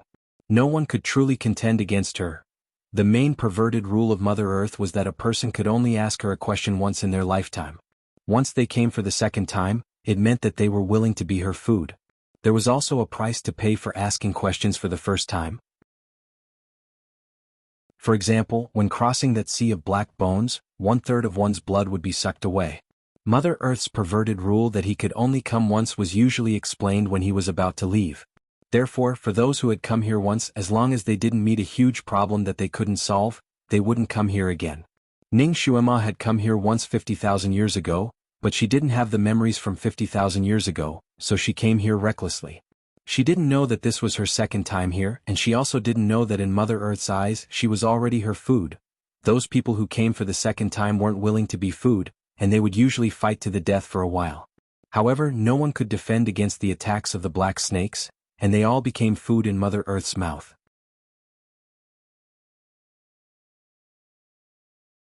Chapter 1823. When Mother Earth hunted for food, she usually only needed to use one black snake. Yet this time she had sent out all of them, which showed how much importance she placed on Ning Xuema. Of course, she was determined to win. The flesh and blood of the Devil Master, she had always been waiting to taste it. Ning Xuema naturally didn't know the inside story. At this moment she still didn't know that Mother Earth was the one behind all this. She also didn't know that these black snakes were actually the tentacles that Mother Earth had stretched into the ground. Heaven Splitter Sword appeared, and flames rose up, lighting up the entire space. The black snake danced wildly and countless black bones burst out from its body. They were like sharp arrows that shot towards Ning Xuema. Ning Xuema narrowed her eyes and didn't dodge. Sword light swirled around her to form a huge ball of flames, and when those black bones shot into the huge ball of flames, they gave off sizzling sounds and vanished without a trace in the blink of an eye. The speed of the huge ball of flames didn't decrease, and it directly crashed into the body of the black snake in the lead. A world-shaking explosion rang out, and a huge hole was blown open in the body of the black snake that couldn't be harmed by anything. Chirp. That black snake gave off an ear-piercing cry, and countless black bones poured out from that huge hole. Those black bones were different from normal black bones. They were all dyed in blood, and the air was filled with the fishy smell of blood. That injured black snake seemed to have been struck by lightning, and it plunged back into the ground with a plop, disappearing in the blink of an eye. The other black snakes seemed to have discussed it beforehand, and they suddenly spread out in all directions, surrounding Ning Xuema from 8 directions. Without waiting for her to make a move, every black snake shot out countless black bone arrows, and they attacked Ning Xuema from all directions without any blind spots. This kind of black bone was extremely poisonous, and as long as one of them pierced Ning Xuema, her nerves would instantly be paralyzed and she would lose all ability to move. She would then be at their mercy. If one looked down from the sky from afar, you would see over a dozen tall monsters surrounding a petite girl like an iron wall. The black bone arrows that were shot out were densely packed, and they poured towards Ning Xuema like a tsunami. They could drown her 800 times. Shwa! A dazzling red light that resembled the morning sun lit up once again. It was like a sun rising from the vast darkness. In the middle of this sun was the little girl. The sun moved extremely quickly, and like a flash of lightning, it rushed towards one of the black snakes. When the black bone arrows hit the sun, they sounded like raindrops falling to the ground, but they couldn't stop the sun from moving. The sun crashed into another black snake. Another ear-piercing screech rang out. Just like the first black snake, a large bloody wound appeared on its body, and it drilled into the ground and disappeared. That sun didn't stop, and it crashed into another snake that was next to it. Just like that, one after another, the black snakes were injured and burrowed back into the ground. The last 3 black snakes probably knew that they wouldn't be able to take advantage of the situation. Without waiting for the sun to crash into them, they also drilled into the ground. You want to run? How could it be that easy? Ning Xuema leaped into the air. Her movements were as fast as lightning as she followed the last snake. Mother Earth was about to cry from the pain. Her tentacles that had always been successful were all defeated. She would tremble for a while if one of her tentacles was injured, but now she had injured 17 to 18 of them. She simply didn't know which one to stop the pain first. The martial arts of that little devil master were simply too out of her expectations. 50,000 years ago, when this little devil master came to her, he was still extremely innocent, and his martial arts weren't so terrifyingly high. Chapter 1824. How did her abilities become so high after not seeing her for 50,000 years? More importantly, a pure devil could actually execute the moves of a god. This was why Mother Earth had kicked an iron plate. She wasn't stupid either. After her tentacles got injured one after another, she knew she couldn't use them to harm Ning Xuema anymore, so she pulled them all back. Forget it, she wasn't going to eat the Devil Master's flesh anymore. She would let that little girl off this time. That little girl probably didn't know these black snakes were her tentacles, so she could go and mess around in the sea of black bones. Anyway, when the tentacles were pulled back, the earth and rocks would automatically bury the places where the tentacles passed by, so there wouldn't be any traces left underground. That little Devil Master wouldn't be able to find this place either. Murderous aura.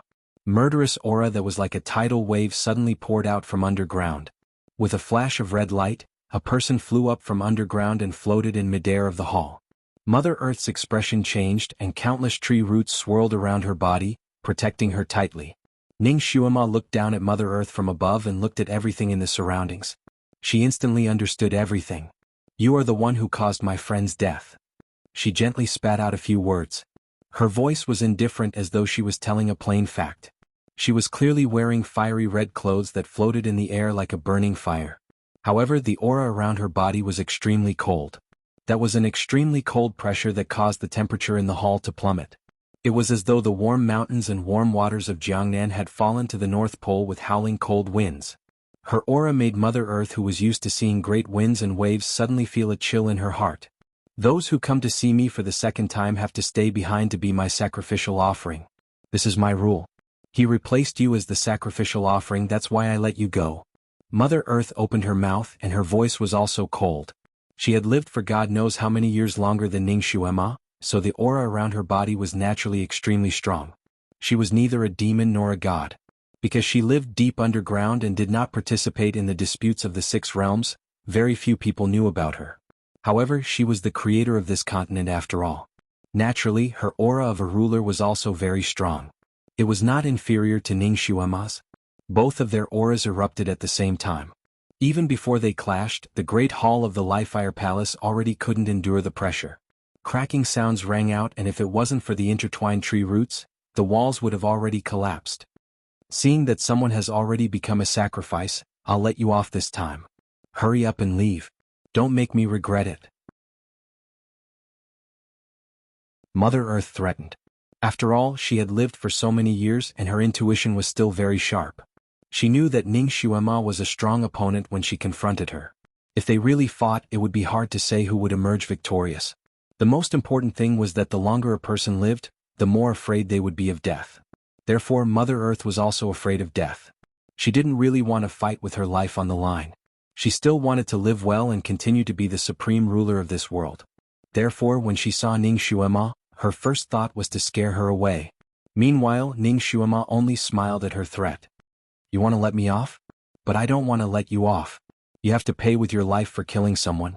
Mother Earth, you have to pay with your life for my friend this time. The smile of this red-clothed little devil master was very sweet, and there was a dimple on one side of her face. However, there was no smile in her eyes at all. Her pupils had already gradually turned into a demonic purple. It was an intense and cold purple. Her pupils were vertical and deep, and when one took a look, their heart would also feel like it was frozen. The words she spoke were like ice blades that gave off an incomparably cold aura. Chapter 1825. Mother Earth's heart turned cold again. You are courting death. And indeed. Ning Xuema smiled again. I want to send you death. Before she could finish her sentence, Heaven Splitter sword appeared in her palm again. She lowered her head and blew gently on the tip of the sword.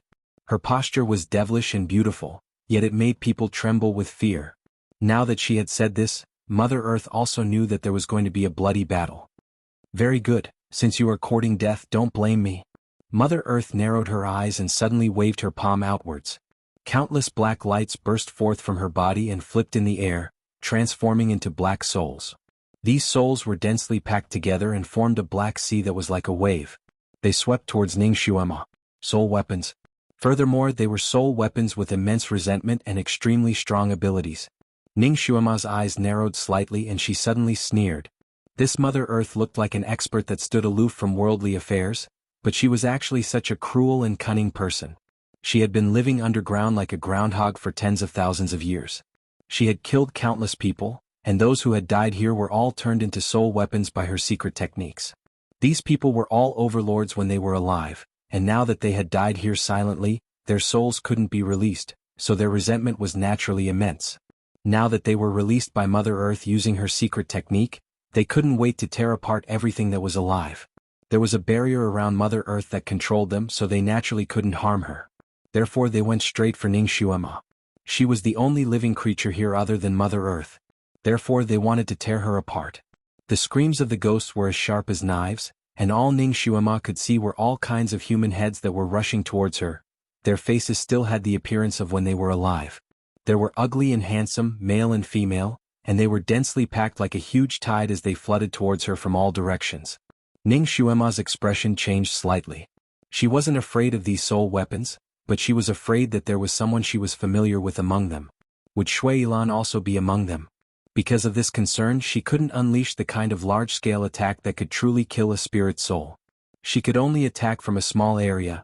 After making sure that there was no one around, she finally made her move. Mother Earth was still too careless. She thought that because she had the soul weapon tied, she would be able to kill gods and Buddhas without fail. Perhaps this weapon of mass destruction could really deal with gods, but this time she was dealing with devils. Demons were naturally immune to evil tricks, not to mention that the other party was the spiritual leader of the demons, the Devil Lord. If it wasn't for the fact that Ning Xuema was wary of these soul weapons, they wouldn't be able to threaten her at all. The crimson sword light was like a meteor shower, slashing on the bodies of the soul weapons. The murderous heaven sword was formed by the accumulation of the heaven and earth's murderous chi. The murderous chi of these soul weapons paled in comparison to the murderous chi of the murderous heaven sword. Cries of agony could be heard in the palace. The karmic fire of the red lotus that emerged from the sky splitter sword was the bane of these soul weapons. Balls of soul weapons dissipated in the karmic fire of the red lotus and turned into nothing. Mother Earth had a total of 3,000 soul weapons, and when they were gathered together, even a spit from one of them could drown a person to death. Furthermore, these soul weapons all had extremely strong abilities. Furthermore, Ning Xuema was afraid that Shui Yilan's soul would pounce over by mistake, so she didn't dare to set up a fire barrier that could block these soul weapons. Her defense was completely dependent on the dancing of the sky splitter sword. Chapter 1826. In this way it was hard to avoid oversights. Furthermore, during this period of time, Mother Earth's black snake-like roots would attack her from time to time. Therefore, Ning Xuema still suffered some injuries. She got a sword in her chest, a knife in her back, and even a spear in her abdomen. The blades of these soul weapons all contained poison of the soul, and if it was an ordinary immortal or devil, they would probably be sent to meet the gods. Blood soaked her clothes, but Ning Xuema didn't even bat an eyelash. She moved to and fro among the soul weapons, and wherever the sword light passed, there would be cries of pain. None.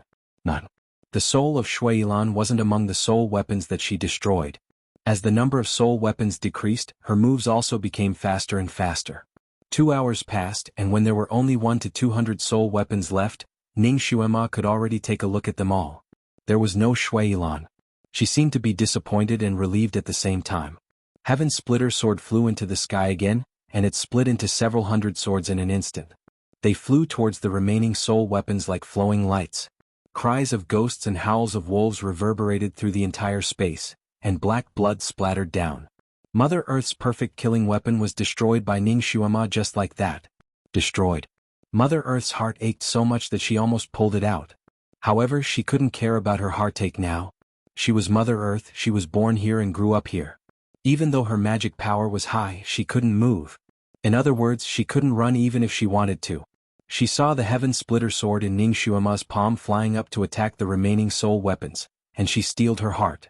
Countless black snake roots whipped towards Ning Xuema.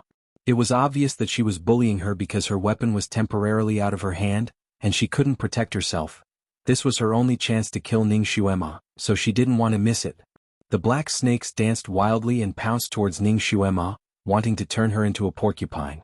Mother Earth thought Ning Xuema would set up a barrier to block it, and her roots could break any barrier, so Ning Xuema couldn't avoid being killed. However, he did not expect that Ning Xuema had no intention of setting up a wizardry barrier at all. She did not even resist. Her figure flashed like lightning and she pounced on a black snake. She grabbed the black bone spikes on the black snake's body and pulled with all her might. Mother Earth let out a world-shaking scream. Ning Xuema actually tore the black snake tree root into two.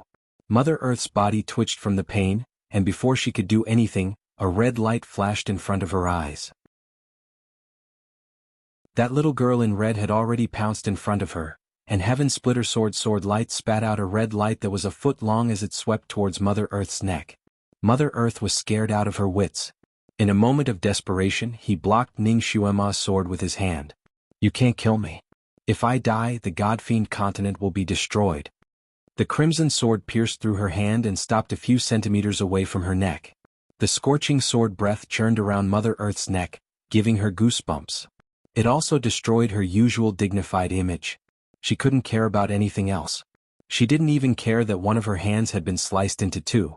She hurriedly said, I'm Mother Earth, I'm in charge of the essence of the entire God-fiend continent.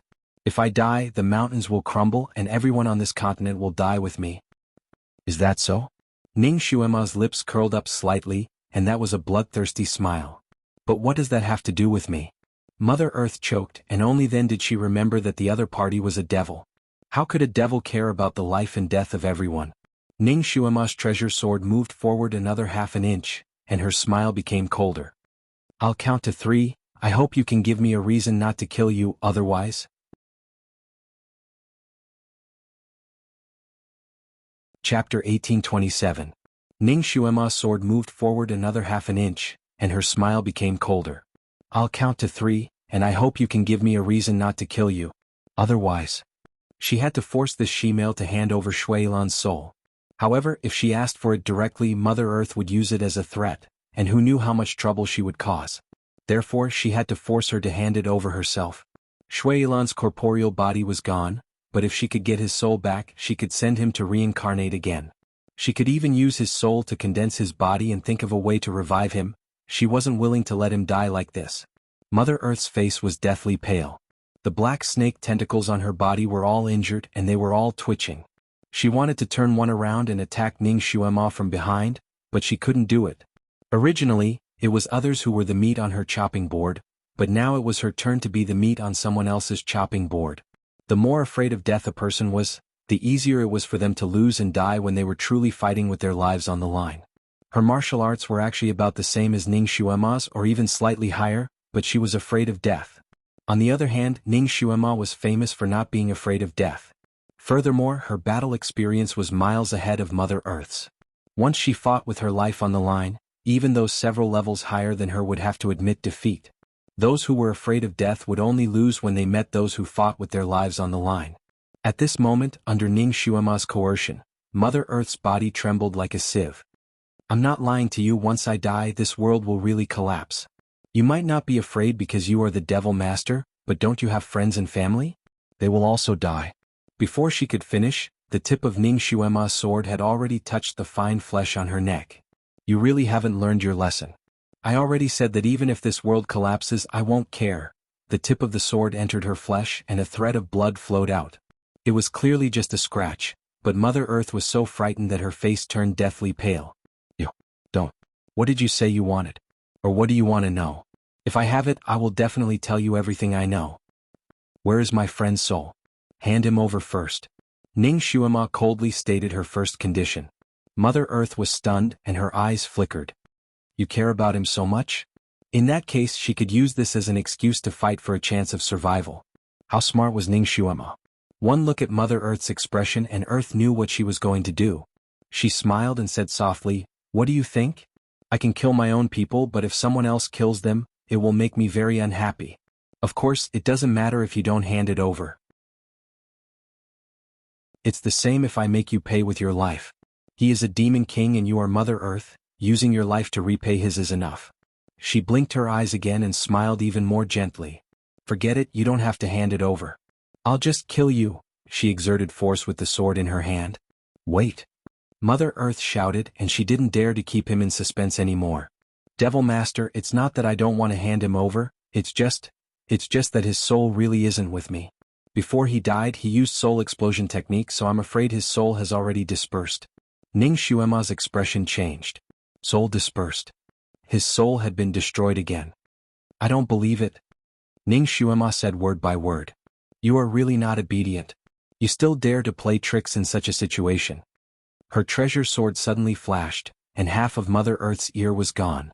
Mother Earth was almost paralyzed from fear, and she said anxiously, "No, definitely not."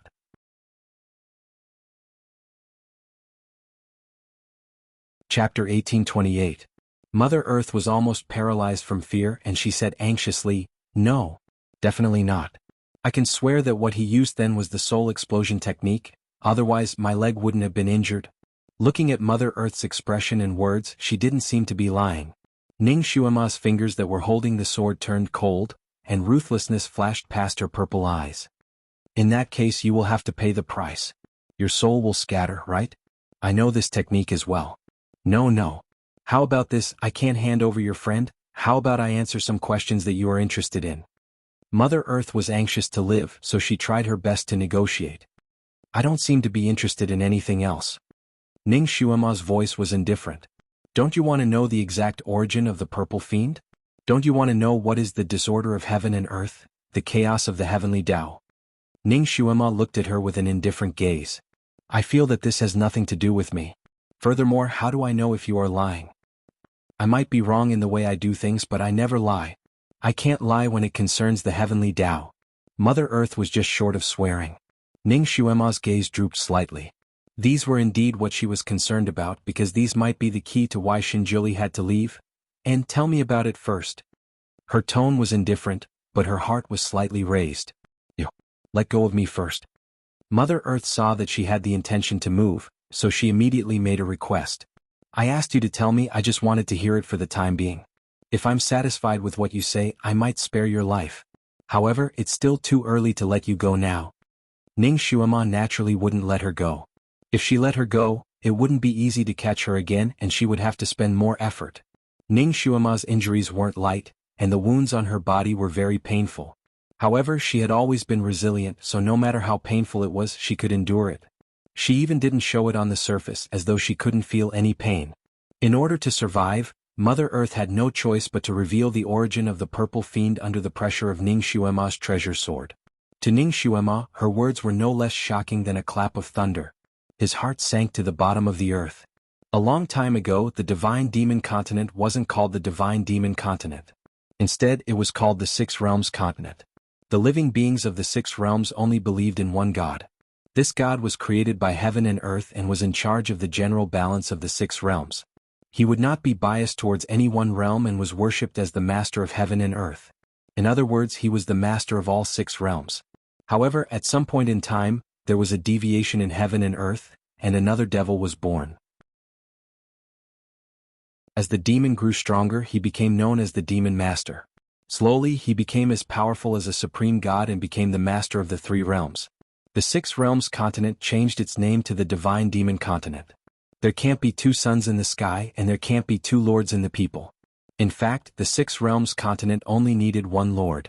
Once there were two lords, the order of the world would be reversed, and the purple evil would begin to breed. Of course, if the gods and devils simply coexisted, even if the purple evil started to breed, it wouldn't cause any harm. However, the gods and devils were born to be opposites. Once the gods and devils fell in love, it would be the true calamity of the six realms. The purple evil would grow rapidly, and one of the gods and devils would have to disappear. Otherwise, the purple evil would explode in a short period of time and destroy the six realms. The only way to seal the purple evil was to sacrifice one of the gods and devils. Only then could the balance of the Six Realms Continent be maintained.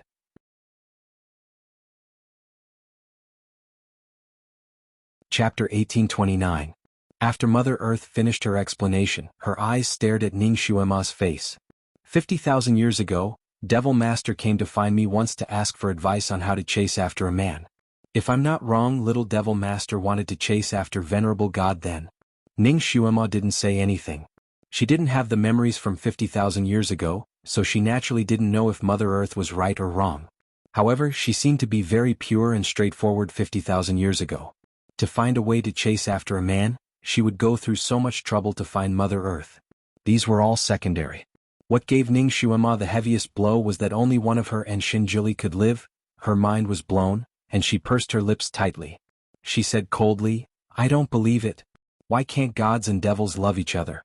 What kind of broken rule is this? Why haven't I heard of it before?" 50,000 years ago, the six realms were completely destroyed and only a few of them survived. Even if they did, they probably lived in seclusion. Naturally, no one knows about this rule anymore. Mother Earth's gaze moved around Ning Xuema's face. "If I'm not wrong, you haven't recovered your memories from 50,000 years ago, so you naturally don't know about this rule." Ning Xuemo raised her eyebrows. "Who set this rule? Could it be Venerable God?" Mother Earth shook her head. "No, it's Heavenly Tao." "Heavenly Tao? What the hell is that?" Ning Xuema sneered. "Wasn't Venerable God the earliest master of the six realms? Shouldn't he be the one to set these rules?" Mother Earth said, "No matter how powerful gods and devils are, they are born from heaven and earth. Naturally, they have to follow the rules of Heavenly Tao." Ning Xuema shook her head. "I don't believe it. Then where can I see Heavenly Tao?" Mother Earth lowered her eyes. "Heavenly Tao isn't in the six realms. When something goes against Heavenly Tao will give a warning and appear automatically. I believe that Venerable God has seen it before. I've seen it before too. This was too illusory." Ning Xuema lifted her chin with her sword and looked down at her. "Are you trying to lie to me?" Mother Earth's eyes didn't flicker with a hint of guilt. "I'm not lying. You don't have to think about what happened 50,000 years ago. Think about what happened recently. That Supreme God once came to me to ask for advice on how to cure the Devil Lord's chronic illness and how to restore his memory. He must have fallen in love with you back then. However, at that time he had not yet entered the Fanteon Palace to recover his memories as a divine venerable, nor had he regained his divine position. How did he treat you after he regained his godhood? When did the purple evil break out this time? How was it sealed? If I'm not wrong, that supreme divinity is no longer in this world, right? Only then did the six realms return to normal." Ning Xuema's face turned pale, and he couldn't answer Mother Earth's question. After pausing for a while, she sneered as if she had suddenly grasped at a life-saving straw. "I think Your Excellency might have forgotten. Since you said that only one of us could live, then why did you tell me that he would be reborn in 100 years? Mother Earth sighed. "That's because I thought Your Excellency would die here and become my blood food. Once you, the Devil Master, die, heaven and earth would need a normal master. Venerable God would naturally be reborn. However, since you are still alive, Venerable God won't reappear in this world." Ning Xuema, legend has it that there's a kind of flower on the Yellow Springs Road called the Permitha flower. There's a saying in the Buddhist scriptures, "The Permitha flower blooms for 1,000 years, withers for 1,000 years, and the flowers and leaves will never meet again. Love isn't karma, fate determines life and death."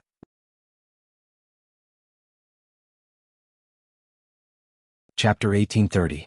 Spider lilies, flowers and leaves will never meet again. Their fates would be like this spider lily's. If he lived, she would die. If he died, she would live. They loved each other, but they would never meet again. Ning Xuema didn't know how she walked out of mythical Fire Palace. Her heart was heavy, but her legs were light. She couldn't step on solid ground. She didn't execute Mother Earth. After all, this person's life and death would affect the survival of the entire God-Devil continent. Shinjuli had once protected this continent, and he might be reborn on this continent in the future. She didn't want him to see a barren and dead continent like Mars when he returned. She didn't care about the life and death of other people, but her son was still living on this continent. She couldn't let anything happen to her son. Of course, Ning Xuema also didn't want to let go of the culprit who had killed Shui Yilan so easily, so she just crippled all of Mother Earth's skills and chopped off her 2 arms and 16 black snake-like tree roots. She barely managed to keep her alive to linger on at death's door. Ning Xuema used Heaven Splitter Sword to do this. There was poison in Heaven Splitter Sword, and it was an incurable poison.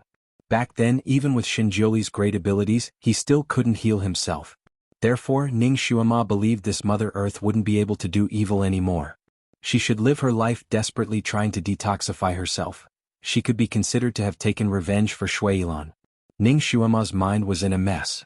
She had once questioned Mother Earth about the coexistence of gods and devils, and Mother Earth had laughed evilly. If you can't coexist, you have to give up your identity as the Devil Master completely. Ning Xuema wasn't interested in the identity of the Devil Master. If she didn't become the Devil Master, Shinjuli would be able to return. In that case, she would give up the identity of the Devil Master without a second word. Therefore when her eyes lit up she didn't expect Mother Earth's next sentence to send her back to hell. You are a devil born from heaven and earth. This devil master identity isn't something you can give up just because you want to.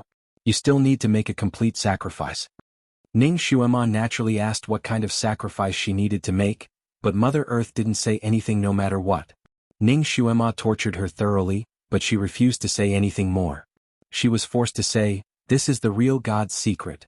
If I say it out loud, my soul will suffer the calamity of heavenly punishment and will never be free." Therefore she would rather die in Ning Xuema's hands at this time than suffer the pain of eternity. Ning Xuema swayed as she walked out of Lifefire Palace for the second time. Mother Earth looked at her back view from behind, and her eyes were filled with resentment and delight. She still had one more important thing that she hadn't told this little devil master. That was, if she died or made a complete sacrifice, even if God was reborn, the reborn God might not be the same God as before. Therefore it was impossible for her to see her lover again.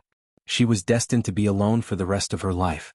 Unless that God used some kind of heaven-defying magic to turn things around, the miserable ending of this little devil master was already destined. The hope of 100 years had become a bubble, and even the promise of 1,000 years had become uncertain. Her lover was dead and so was her friend. The two people who originally occupied the largest part of her life had now disappeared. She was the only one left in this world. If it wasn't for little Nianma in her heart, she almost wanted to be buried in this dark underground and never come out again. When she finally returned to the surface, the sky outside was already completely dark. The green mountains and clear water, the blue sky and white clouds, and the moon was waning.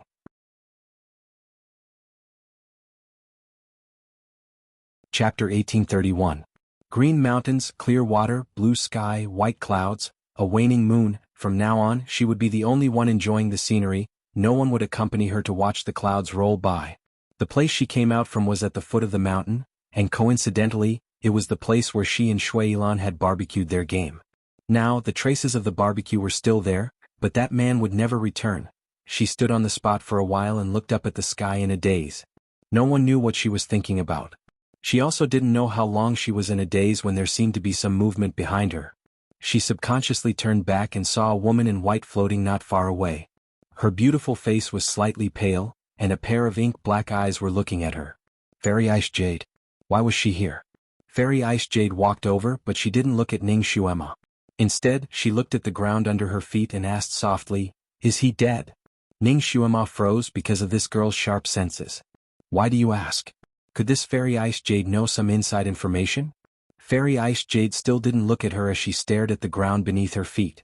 After a while she opened her mouth and said, "I drank with him for 3 days.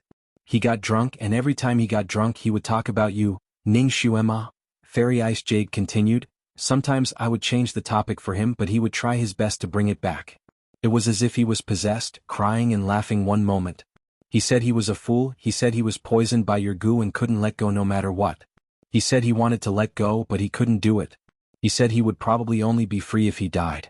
Ning Xuema's fingers turned cold and she said hoarsely, "You don't have to say any more." How could she not know about Shui Yilan's deep feelings for her? However, she couldn't respond. Fairy Ice Jade seemed to have opened up a chatterbox. "He has been paying attention to your movements these few days, and he knew you were going to find Mother Earth. He was afraid you would get into an accident, so he followed you secretly." Ning Xuema's heart ached like she was drowning and she closed her eyes slightly. When she opened them again they were already clear. "He knows this is the second time I'm finding Mother Earth?" He didn't mention it, but judging from his demeanor, he seems to have this suspicion. "He didn't tell me earlier."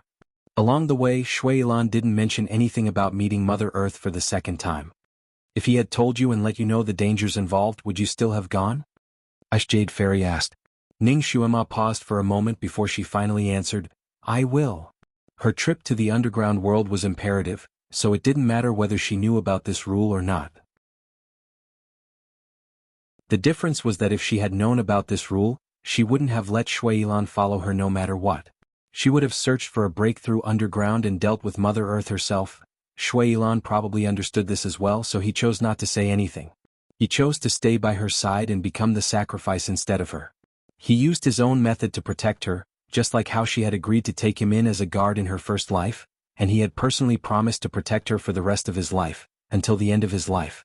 Shui Yilan used a tragic stroke to draw an end to his own life, and he had also left an indelible mark in her heart. The cold stars flickered in the sky, the cool breeze was still the same, and the bright moon was still the same. However, the person who left would never return. The only person in this world who could save the person whose soul had been scattered was no longer in this world, and Shui Yilan naturally wouldn't reincarnate, much less return.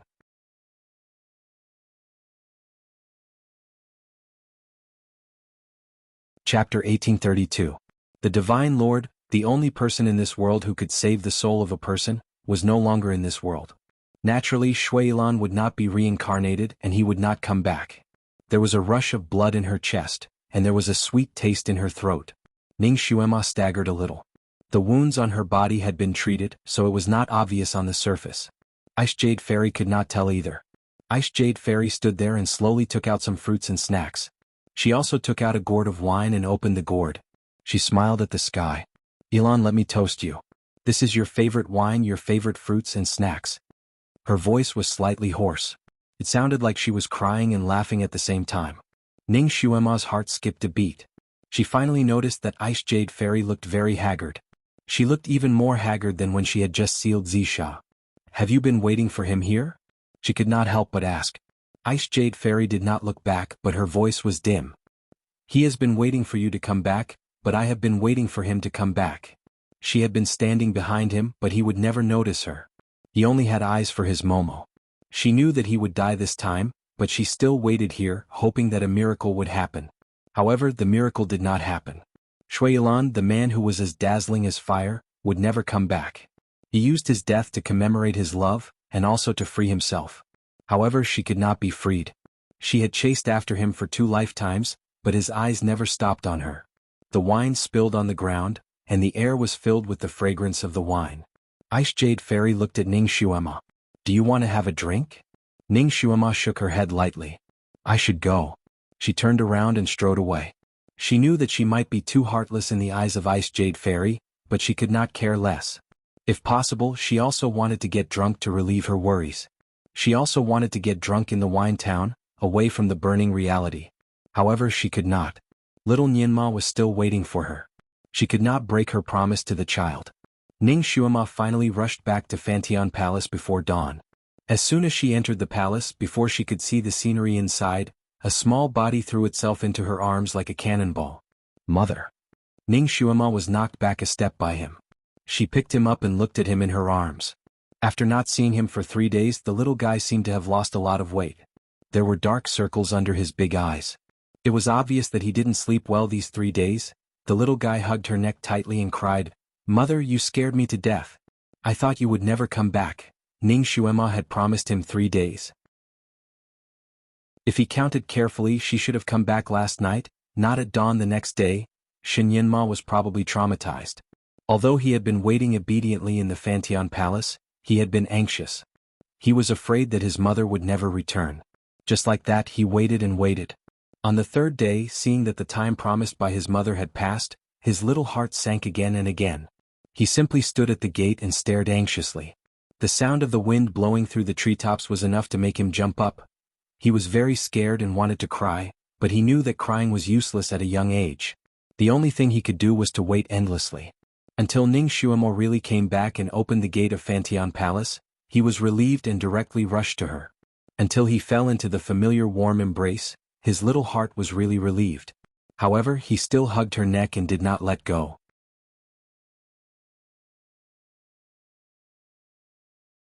Chapter 1833. Ning Xuema naturally knew what her son was worried about. She felt as though her heart was being pricked by something. Her child was still young. She really did not have the ability to indulge her sadness. Any pain, any sadness, any blow, she had to swallow it all silently. Little Nianma had already lost his father. She could not let him lose his mother too. She kissed the child's face. Don't worry. Mother will come back. Just as she said that, she felt a tightness in her chest. There was a sweet taste in her throat and she spat out a mouthful of blood. Fortunately, she turned her head in time and did not spray the blood on the child. Mother. Shen Yinma was frightened. It's okay. Ning Xuema tried to comfort him, but her vision suddenly turned black. Her legs went soft and she lost consciousness. She was severely injured when she fought with Mother Earth, but she had been holding on. Originally, she should have immediately meditated to recover when she returned to the ground. However, she rushed back because she was afraid that Nianma would be worried.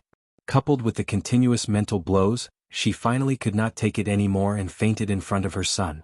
Before she fainted, the only thing she was thankful for was that she did not faint on the way back.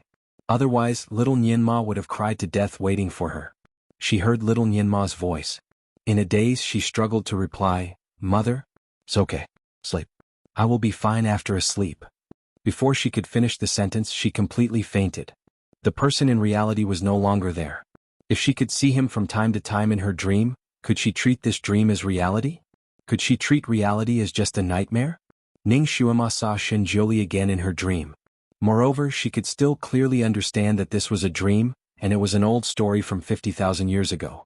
It was even a continuation of the previous dream. Ning Xuema deeply felt that this was not bad. It was equivalent to her re-experiencing the life of Shenjiuli in her dream. It was equivalent to another lifetime. This time, the perspective was still from the perspective of the devil master, Xuema. Xuema's hands were poisonous. She had scratched herself badly because of the allergic reaction. Her face was like a cat's and she couldn't go out for a long time. She had the urge to smash the mirror. Although she was often injured, she was born and raised by the heavens. Her self-healing ability was extraordinarily strong. If she was stabbed today, she would be completely healed tomorrow. Only this time, even though she had been recuperating for half a month, the bloodstains on her face were still obvious. This made her a little anxious. Her subordinates told her that there was a type of herb in the Sea of Clear Skies that had miraculous effects on skin scratches, so she went there. What she didn't expect was that she would meet Shenjiuli there.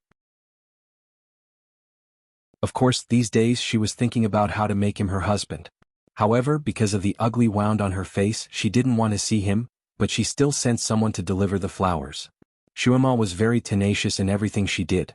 Although her face couldn't be seen, she didn't lose much of her kung fu. She was still very capable. Every day she would pick some specific flowers and send someone to deliver them to him.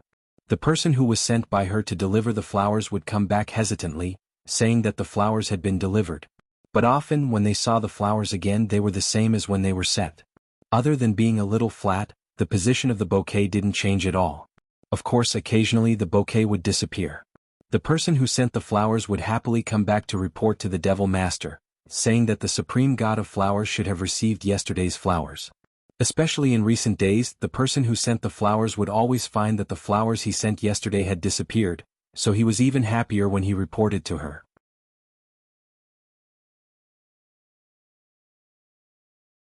Chapter 1834. Xuema also felt that her painstaking efforts were not in vain. She had finally moved him. Perhaps if she worked harder, she would be able to embrace the Supreme God. Then she would be able to happily share a room with him and truly grow up. With this optimistic thought, she wanted her face to recover as soon as possible. Only then could she personally go to him to ask for his hand in marriage. The Sea of Clear Skies was the most beautiful sea in the Six Realms continent. The blue sky, the blue sea, and the golden moon hung in the sky. The sea waves were like colored glass, gently rippling under the moonlight. The most beautiful sea had the most ferocious beasts, tiger, fox, shark. The power of each shark was comparable to the top experts of the immortal and devil realms. They knew magic, could transform, and could even merge into the water. Once they got close to their prey, they would immediately launch all kinds of attacks, killing without leaving a trace. There were all kinds of strange herbs in the sea, but few people dared to pick them. The sea was called the Sea of Death. The kind of grass that Xuema wanted to pick grew on the continental shelf 100 meters under the sea. Xuema was good at fire attacks, but the beasts here were best at water attacks. Water countered fire, so she would be more restrained if she encountered the beasts here. Therefore she made preparations in advance. She deliberately wore a tight waterproof suit. She couldn't use fire to attack the beasts here, so she could only use swordsmanship. Therefore she sharpened her sword to the extreme. The scenery here was very beautiful, but she was not in the mood to enjoy the scenery. She stood above the sea and estimated that the water was about 100 meters deep. She was about to jump down. The sound of water splashing could be heard below, and a person slowly rose from the water. Black hair, silver clothes, dark blue eyes.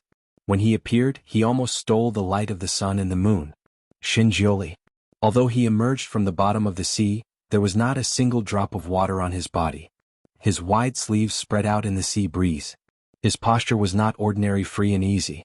This person seemed to have the ability to casually stand anywhere and create an excellent scenery. The moment Shuema saw him, her little heart could not help but beat faster. Shuema was still very confident. She immediately took a step forward and smiled brighter than the sun. Supreme God, what a coincidence.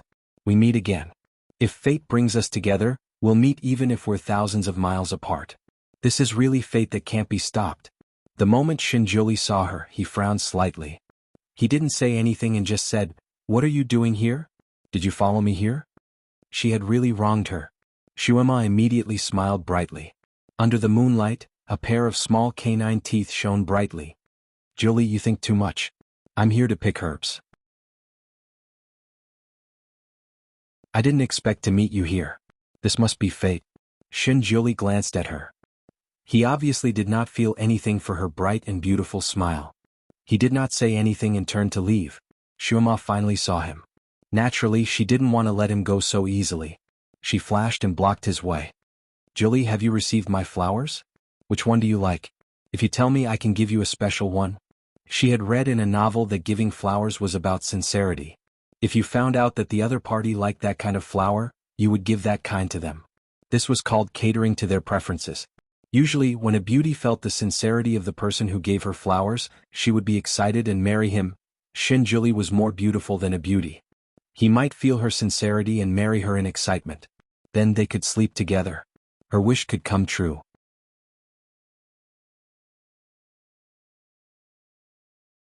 Chapter 1835. The smile on her face couldn't be more sincere, but Shinjuli had the urge to grab her and give her a good beating. What did she take him for? He was good at staying calm. His face was still calm and composed, but his words were as cold as ice. "I don't like any of them."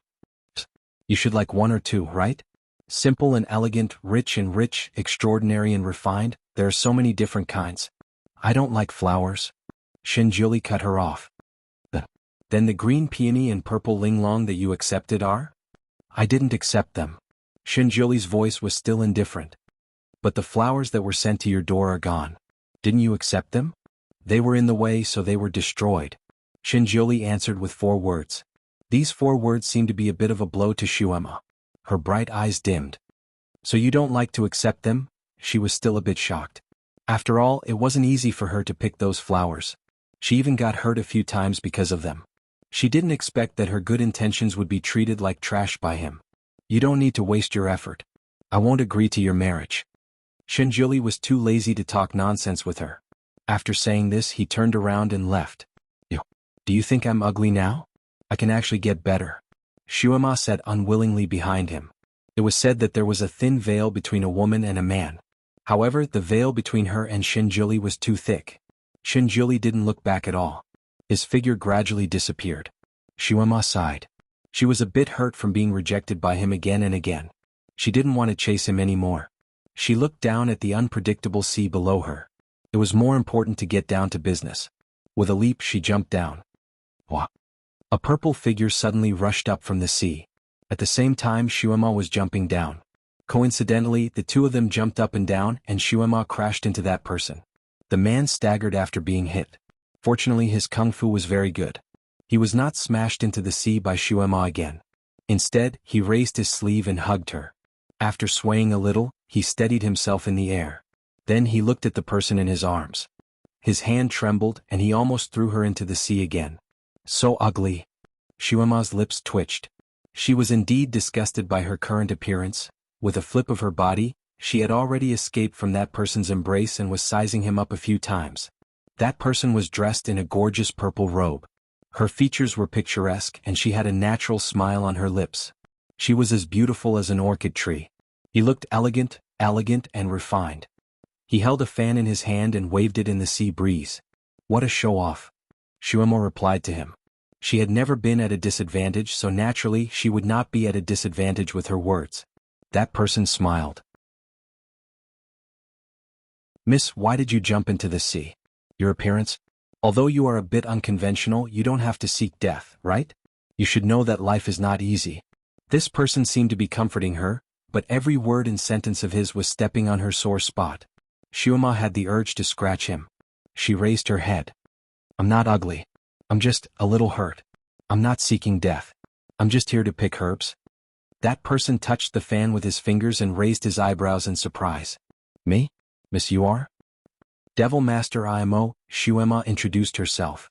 She addressed herself as IMO to the outside world. The name, Shuema, was only known to a limited number of people. That person's pair of glittering eyes slightly widened, continuously sizing her up.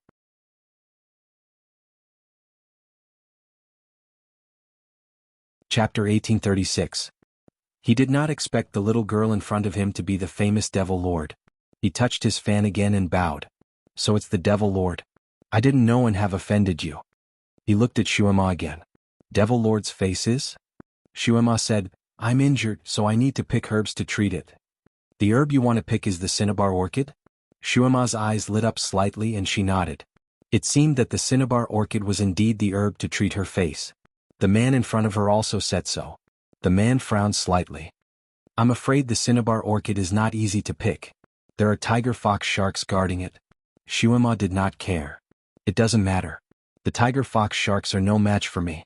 Although Shuema's small face was covered in scars, her eyes were big and round, sparkling brighter than the stars in the sky. Her facial features were also very beautiful, especially when she spoke so proudly. It made people ignore the scars on her face and feel her beauty. She was petite and delicate, with long eyelashes that flickered. It made people want to protect her at first sight. It was easy to arouse a man's desire to protect her. The man's desire to protect her was obviously aroused by her. He blinked slightly and said with a smile, Then, does the Devil Lord want me to be your bodyguard? I know a few techniques to deal with the tiger fox sharks. Shuema did not know what politeness was. Her eyelashes curved like the moon and she agreed readily. The man did not expect Shuema to agree so readily.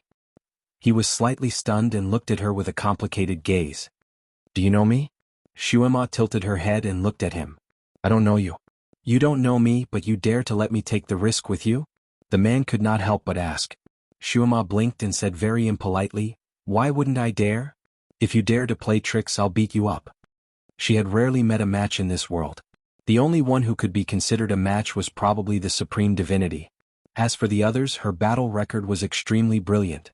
Anyone who refused to submit to her was beaten into submission by her. The man couldn't help but laugh. His smile was as beautiful as the moon. I didn't expect the Devil Lord to be so interesting. It was easy for good-looking men to win people's favor, especially men who liked to smile. Shuema also felt that this man was much more pleasing to the eye. She looked in the direction where Shinjioli had disappeared. Shinjioli had long disappeared. She couldn't even see the corner of his clothes. She was a little disappointed. It was so hard to chase a man. Since the other party was so stubborn, she was at her wit's end. Even if she recovered her looks, he would still treat her coldly, right? He wouldn't let her throw herself into his arms anymore. She looked at the man in front of her again. You're the Divine Lord's friend? Did you come here with him? The two of them appeared in the same body of water one after the other, so they should have come together. As for why Shinjioli left without waiting for his companions, had this Almighty ever waited for anyone else? It was always others who followed in his footsteps, okay? If she didn't happen to fall on this man, he would probably have chased after Shinjioli. The man smiled. He seemed to like smiling very much. His smile gave people a feeling of starlight. Yes, we're friends. Very, very good friends. My name is Tianqin. You can call me Tianqin. Okay, Tianqin. Since you know that the vermilion light grass is guarded by the tiger fox shark, you must know where it grows. Let's go.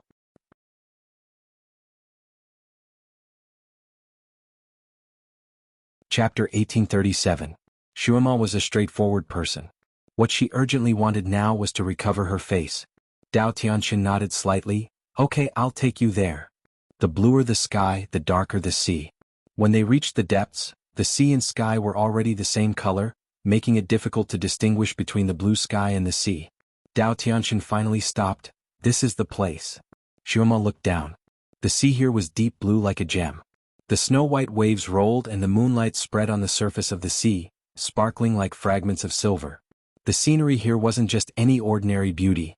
Dao Tianqin smiled. Do you want to enjoy the scenery here before going down?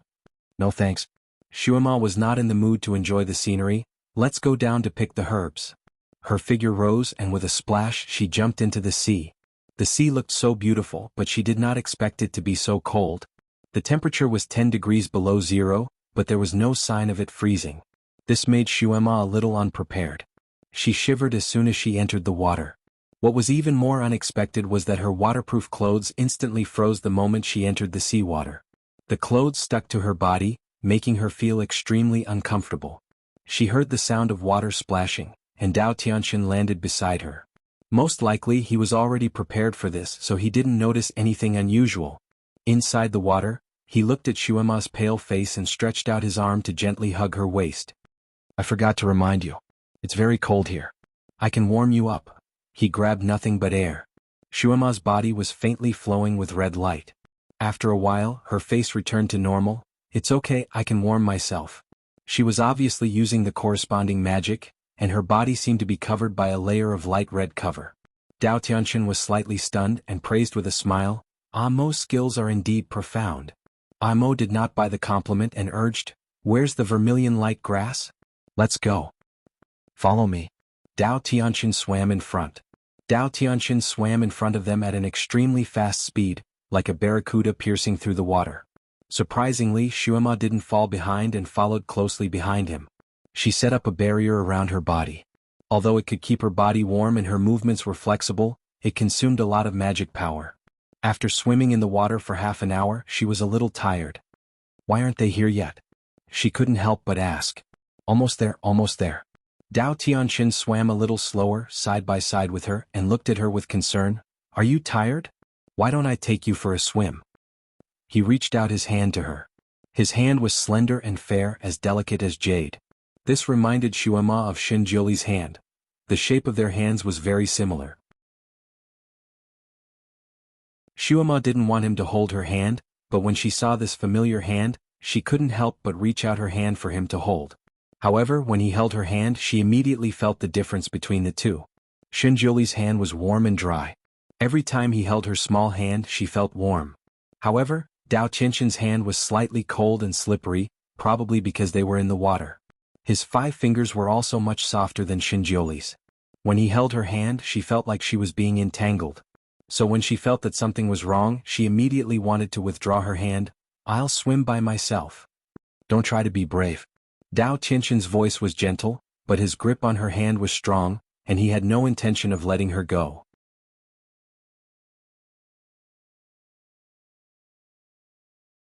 Chapter 1838. It was indeed a lot easier for him to swim with her, so Shuema no longer struggled to break free from him. The two of them swam hand in hand like two mermaids. The scene was very harmonious and beautiful. Ning Shuema had been following Shuema Demon Lord unknowingly, so she naturally saw this scene. Little Shuema was really good at fighting, but she was still too inexperienced in dealing with people. She actually trusted a stranger so easily and followed him into such a dangerous area. This Dao Tianxin looked gentle and elegant, handsome and intelligent. He also had an immortal aura around him, so he didn't look like a bad guy. However, a bad guy didn't have bad water painted on his face. It was really dangerous for little Shuema to follow him blindly. Ning Shuema rubbed her eyebrows. She was really naive at that time. If it were her now, she would definitely not follow this person. She might even be on guard against him. Ning Shuema had been watching Dao Tianxin's every move, judging his kung fu through some of his subtle movements. After watching for a while, she raised her eyebrows. This Dao Tianxin seemed to be not much weaker than Xinjiuli in terms of appearance and kung fu. If the two of them fought, it would probably be an earth-shattering battle. Was he really friends with Xinjiuli? Ning Shuema had deep doubts in her heart. Xinjiuli was used to being alone. Other than finding people to play chess with, he rarely traveled with others, not to mention coming here to take a bath with others. Even if Xinjiuli was not used to waiting for others, he should have informed Xinjiuli through the directed audio talisman if Dao Tianxin and Shuema came out together. Even if Xinjiuli was not used to waiting for others, he should have informed Xinjiuli through the directed audio talisman. Although this Dao Tianxin was very beautiful and looked like an immortal, Ning Shuema always felt that this person was a little strange, which made her vigilant.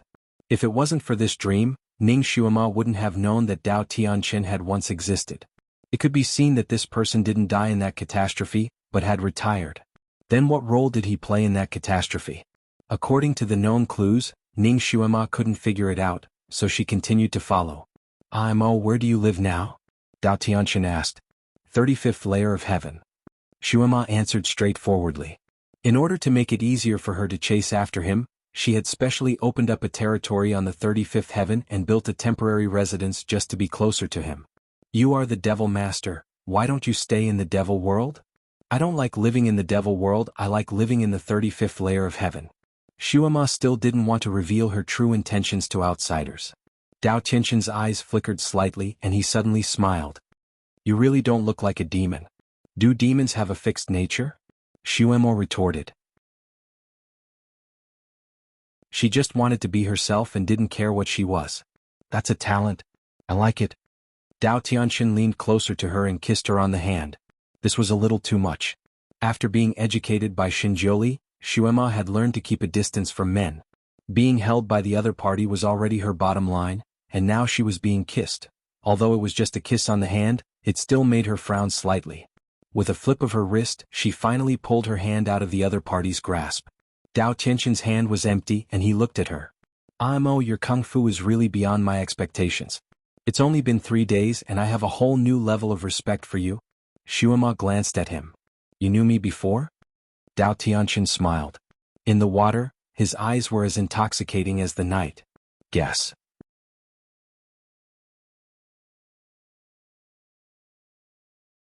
Chapter 1839. Shuema disliked this kind of guessing game the most. She was also disinclined to continue chatting with this person. Although they had a secret technique that allowed them to casually chat in the water, it was still a bit exhausting, okay? She hadn't picked the herbs yet, so she didn't want to waste any more energy. So she simply shook her head. I hate guessing the most. It's fine if you don't want to say it. Let's go and pick the herbs. Dao Tianxin followed beside her, his voice gentle. Imo, remember, I'll always be good to you. Who would believe that? She just met him, okay?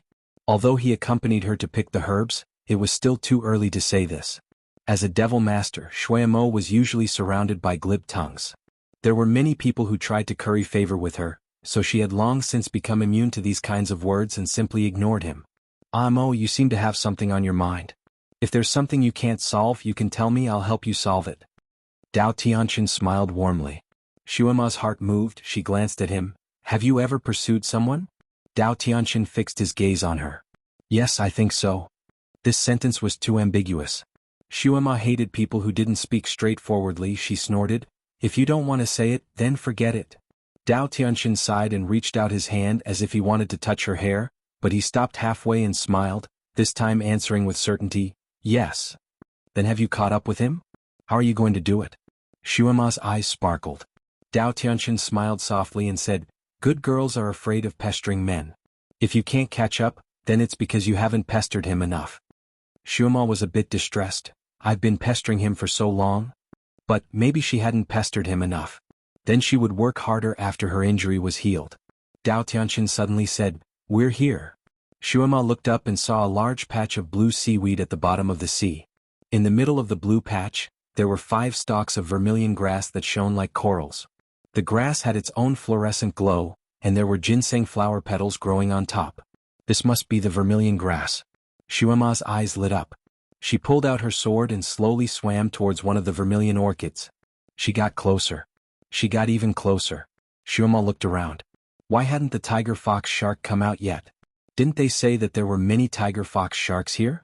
Why didn't she see any of them? Could it be that they had sensed the scent of their devil master and knew that they could not afford to provoke her, so they ran away in fear? Although she didn't see the tiger fox shark, she could clearly feel that the surrounding seawater was getting colder and colder. Even if she was in her own enchantment, she still wanted to shiver from the cold. Hey, where's the tiger fox shark you were talking about? Shuema turned around and asked, but her eyes suddenly widened. Dao Tianxin, who had been chatting and smiling with her just now, had disappeared without a trace. There was only the rippling of the deep blue sea around her. Strange, where did this person go? He actually disappeared without a trace. She was about to look for him, but suddenly she seemed to have sensed something. Her body suddenly rushed forward. She moved 10 feet away out of thin air, and a huge mouth suddenly closed at the place where she was standing just now. Tiger fox shark. Its body was streamlined like a shark, the patterns on its body were like tiger stripes, and its head was like a fox's head. Its sharp mouth had jagged fangs. It looked very delicate when it closed its mouth, But once it opened, it looked like a snake and people could only see its bloody mouth. Shuema had no doubt that if she was bitten by this thing just now, she was afraid that half of her body would be gone. Because of the appearance of this thing, the surrounding seawater became colder, and there were even signs of freezing.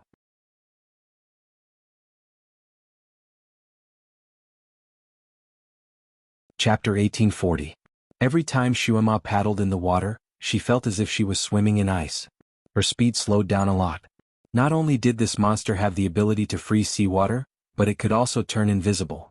When it missed its target, it instantly melted into the surrounding seawater and disappeared. Shuema was a devil master after all. Her martial arts were not ordinary. She activated her eyesight and finally saw a slightly darker color in the surrounding seawater. It was the shape of the tiger fox shark. It was quickly approaching her without making any sound. Obviously, it still wanted to launch a surprise attack. Shuema clenched her sword tightly. She did not seem to see the tiger fox shark and quickly approached the cinnabar orchid. People would only be nervous when facing unknown danger. Once the danger became real, they would be able to deal with it calmly. Shuema decided to pick the grass first. Just as her hand was about to touch the vermilion grass, the grass suddenly moved and disappeared in a split second. A huge mouth appeared in its original place. Shuema's reaction was really fast. She retracted her hand at lightning speed. The fangs in the huge mouth almost grazed her skin. It turned out that the cinnabar orchid was not real grass. It was the tongue of the tiger fox shark. This thing could hide its entire body in the water and only reveal a tongue that looked like the cinnabar orchid to trick people. Since there were already 2 tiger fox sharks, would there be more hiding in the dark? Shuema's gaze turned to the remaining 4 cinnabar orchids. How many of them were real? She had never seen the cinnabar orchid before. She had only heard about it from others. Therefore, she could not tell if the cinnabar orchid in front of her were real or fake. Picking the cinnabar orchid could not be done with any utensils. It could only be picked by hand. Moreover, it could not be damaged in any way. Otherwise, it would lose its effect. Therefore, Shuema could not use a hidden weapon to test it. She could only touch the cinnabar orchid one by one. The tiger fox shark was as cunning as a fox. If it did not bite, it would immediately turn invisible and wait for a chance to attack again. Shuema pursed her lips. She stayed in the same spot and seemed to be in a daze. A tiger fox shark swam silently. When it was in front of her, it slowly opened its mouth, shwa. With the sound of water splashing, a cold sword light flashed in Shuema's hand. With a puff, it directly pierced into the big mouth, turning and stirring. A shrill scream came from the water, and blood spurted out from that big mouth. The tiger fox shark's tongue seemed to be its vital point.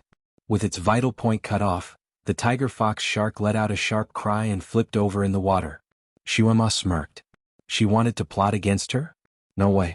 She had killed a tiger fox shark, and it seemed that the other one was stunned as well. The tiger fox shark began to retreat silently. Shuema blinks her eyes and her figure flashes as she pounces towards that tiger fox shark.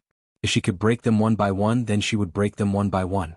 She wanted to force out the other tiger fox sharks that were hiding in the dark. Once she fought with her life on the line, even the tyrant tiger fox shark in this area of water would not be her opponent.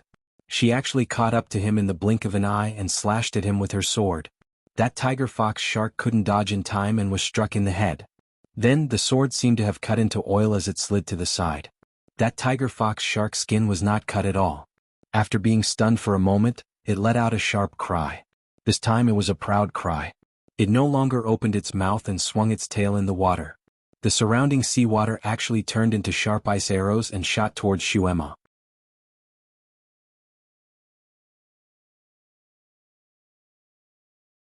Chapter 1841.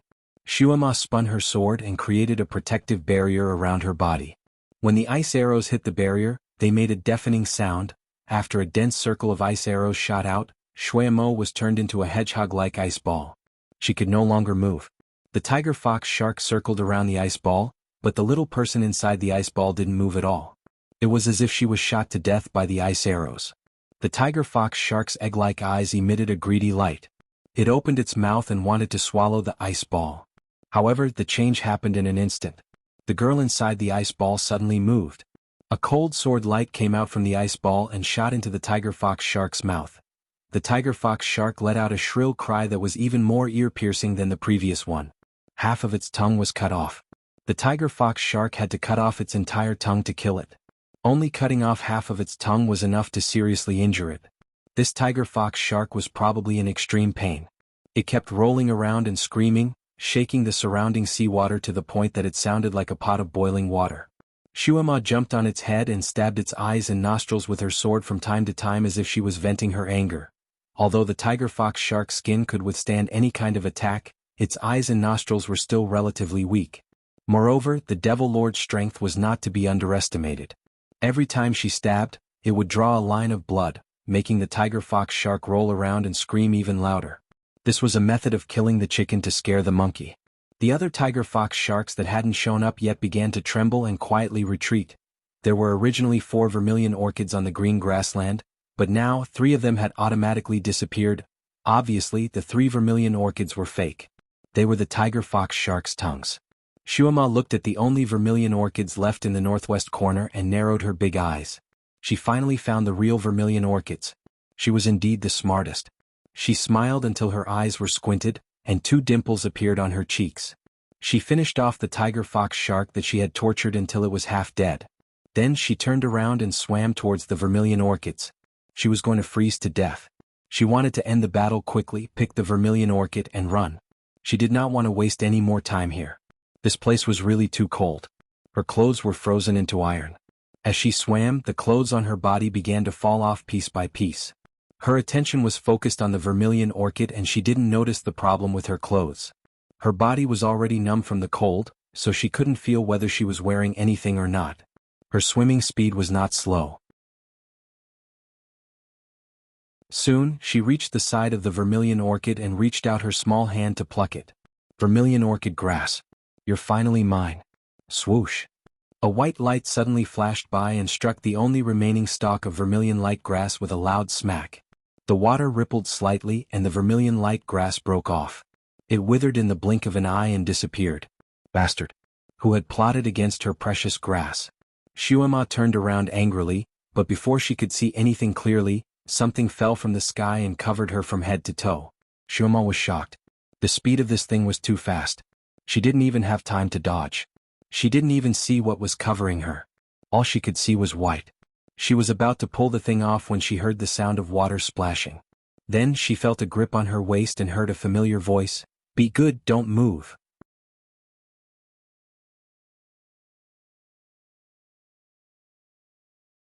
Chapter 1842. Just as she was about to pull it off, she heard the sound of water splashing. Then she felt a grip on her waist and heard a familiar voice. Be good and don't move. Shuema widened her eyes. Shinjioli. It was Shinjioli's voice. She pulled the top of her head with her small hands and finally revealed her head. She then realized that she was wrapped in a large robe and was being held in Shinjioli's arms. The robe was so big that it wrapped her up so tightly that not even her toes could be seen. She couldn't be more familiar with the material and texture of the robe. It was Shinjioli's outer robe. Not only was the robe comfortable, it was also very warm. It quickly warmed up her cold skin. Shuema was very surprised. Jioli, where did you come from? Suddenly, she remembered the herb she had been longing for. She quickly looked in that direction, but there wasn't even a single blade of grass left. Why did you destroy my grass? She recognized the technique he used. He was the one who released the white light. Shinjioli didn't even look at her and didn't intend to answer her question.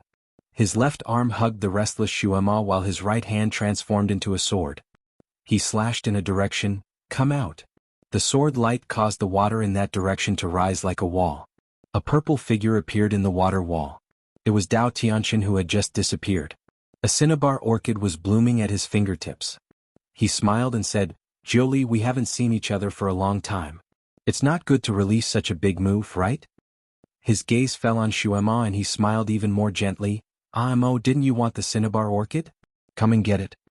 Shuema looked at Dao Tianxin and then turned to look at Shinjioli. She was obviously confused, but she was still very obsessed with the cinnabar orchid. She stared at the grass with her big eyes. So you've already picked this long ago. Dao Tianxin smiled faintly, and his voice became even softer. I said that I will help you.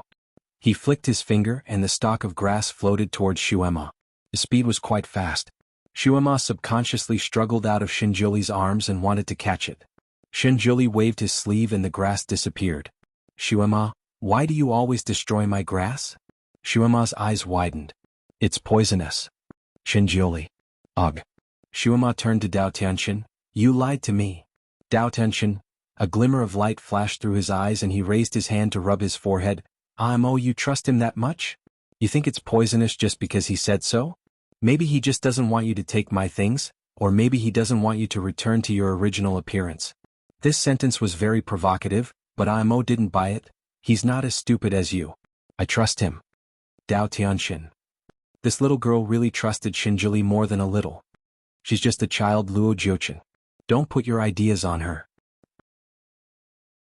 Shinjuli's voice was cold, but it was full of warning. Child? Shinjuli, maybe you only see her as a child, but I already see her as a woman. She's really to my liking. Dao Tianxin. No. Luo Jiuchen smiled and looked at Shuema with eyes so gentle that it seemed to melt. Imo, I really like you. But I don't like you.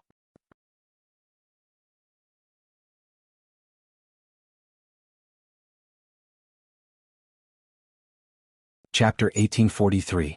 I don't like you. Shuema said crisply. You don't even have a real name. He actually gave her a fake name. The smile on Luo Jiuchen's face didn't change. His words were still filled with tenderness. Imo, a name is just a code. But my heart for you will never change. Before he could finish his words, a white light shot towards him, accompanied by Shinjuli's cold voice. You can say these flowery words to other women. Luo Jiuchen waved his fan, and a blue light flew out to meet the white light.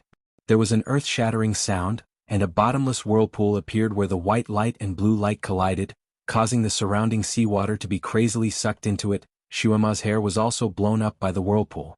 If it wasn't for Shinjuli holding her, perhaps her small body would have been sucked in by the whirlpool. She had been in the water for too long and she had used up too much of her MF. Now that she was being sucked in by the whirlpool, she couldn't breathe. Her small face was a little pale and she struggled in Shinjuli's arms. He was holding her so tightly that she couldn't breathe. After the loud sound, Luo Jiuchen disappeared, as if he had been swept away by the whirlpool. Don't move, I'll bring you up. Shinjuli's voice was still cold, but he raised his hand to gather her hair that was flying around and causing her scalp to hurt. His body moved and he brought her up. Shuema hadn't been in his arms for a long time. At this time, she took advantage of the situation and hugged his waist like an octopus. She leaned her head on his chest, listening to his steady heartbeat in the water. She loved this feeling so much. Her arms tightened around him and she nuzzled her head against his chest again. Being hugged like this, Shinjuli's body slightly stiffened. His arms moved as if he wanted to do something, but he inadvertently looked down at her long curly eyelashes and her small, satisfied mouth. He gave up and brought her up directly. She didn't know if it was because she was wrapped in his robe, but Shuema's body was getting warmer and warmer, making her a little anxious and short of breath. She couldn't breathe in the water. Originally, she used a spell to breathe through her skin like a fish, but she didn't know what was going on, but that ability suddenly disappeared. She immediately felt suffocated. At this time she was more than 100 meters deep. Because of the water pressure, the two couldn't go up too quickly or their bodies. Hence, Shinjuli carried her at a normal speed. They couldn't reach the surface. As Shinjuli carried her up the stairs, he suddenly felt that something was wrong with her. He looked down and saw that her lips were tightly pursed and her face was flushed red. She was trying her best to break free from him and climb up the stairs by herself. What's going on? Shinjuli then realized that not only was she in danger of suffocating, but her body was also burning hot. After a while, she finally couldn't hold it in anymore. She opened her mouth slightly, wanting to breathe. She was simply asking to be choked by opening her mouth to breathe in the water. But she couldn't care less in this situation where she was suffocating. She had just opened her mouth, but before she could choke on the first mouthful of water, the shadow in front of her darkened, and her lips were covered by someone. Then a breath of life-saving air blew into her mouth. She greedily inhaled this breath of air, and used her nose to exhale the foul air in her body. She blew a stream of bubbles in the water.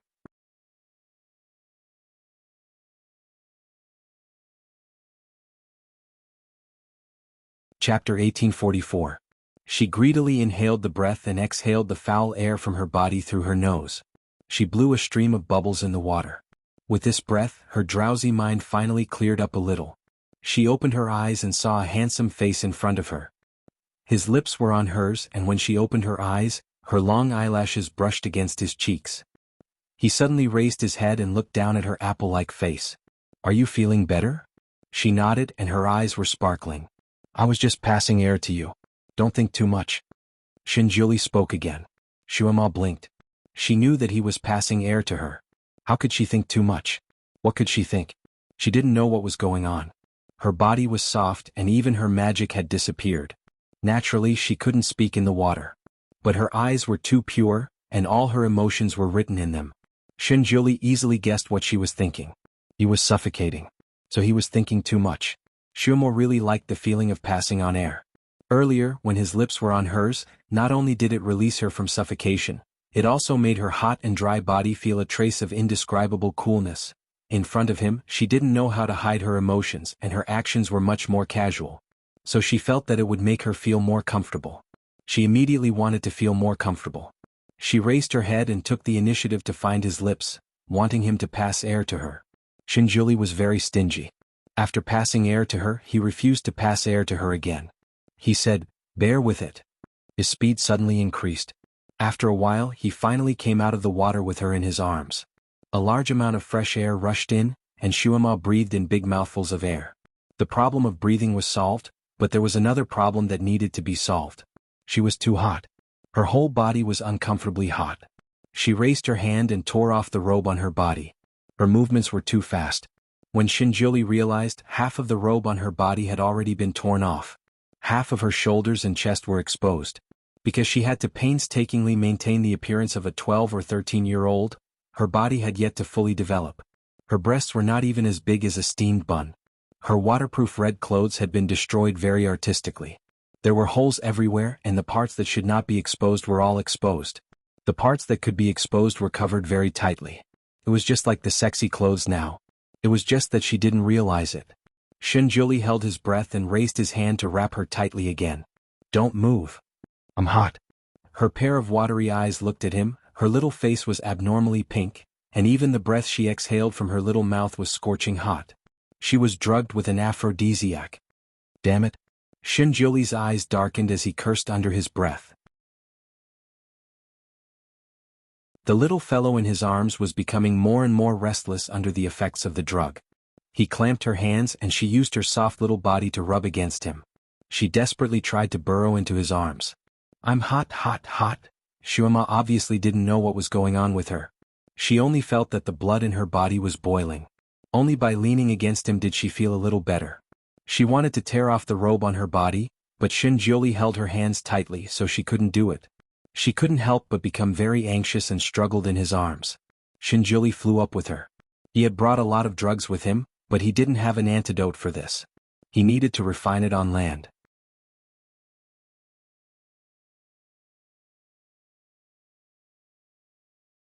Chapter 1845. Shuema could not break away from his embrace. When she raised her head, she saw his beautiful chin. Her heart warmed, and an inexplicable desire overwhelmed her. She could not help but raise her head and kiss his chin. Behave yourself. Shinjuli reprimanded her. He tried to raise his chin as high as possible to break away from the poison of her little mouth. Since she was drugged, he could not hit her acupuncture points to let her sleep. Otherwise, the poison would linger in her 8 extraordinary meridians and be harder to cure.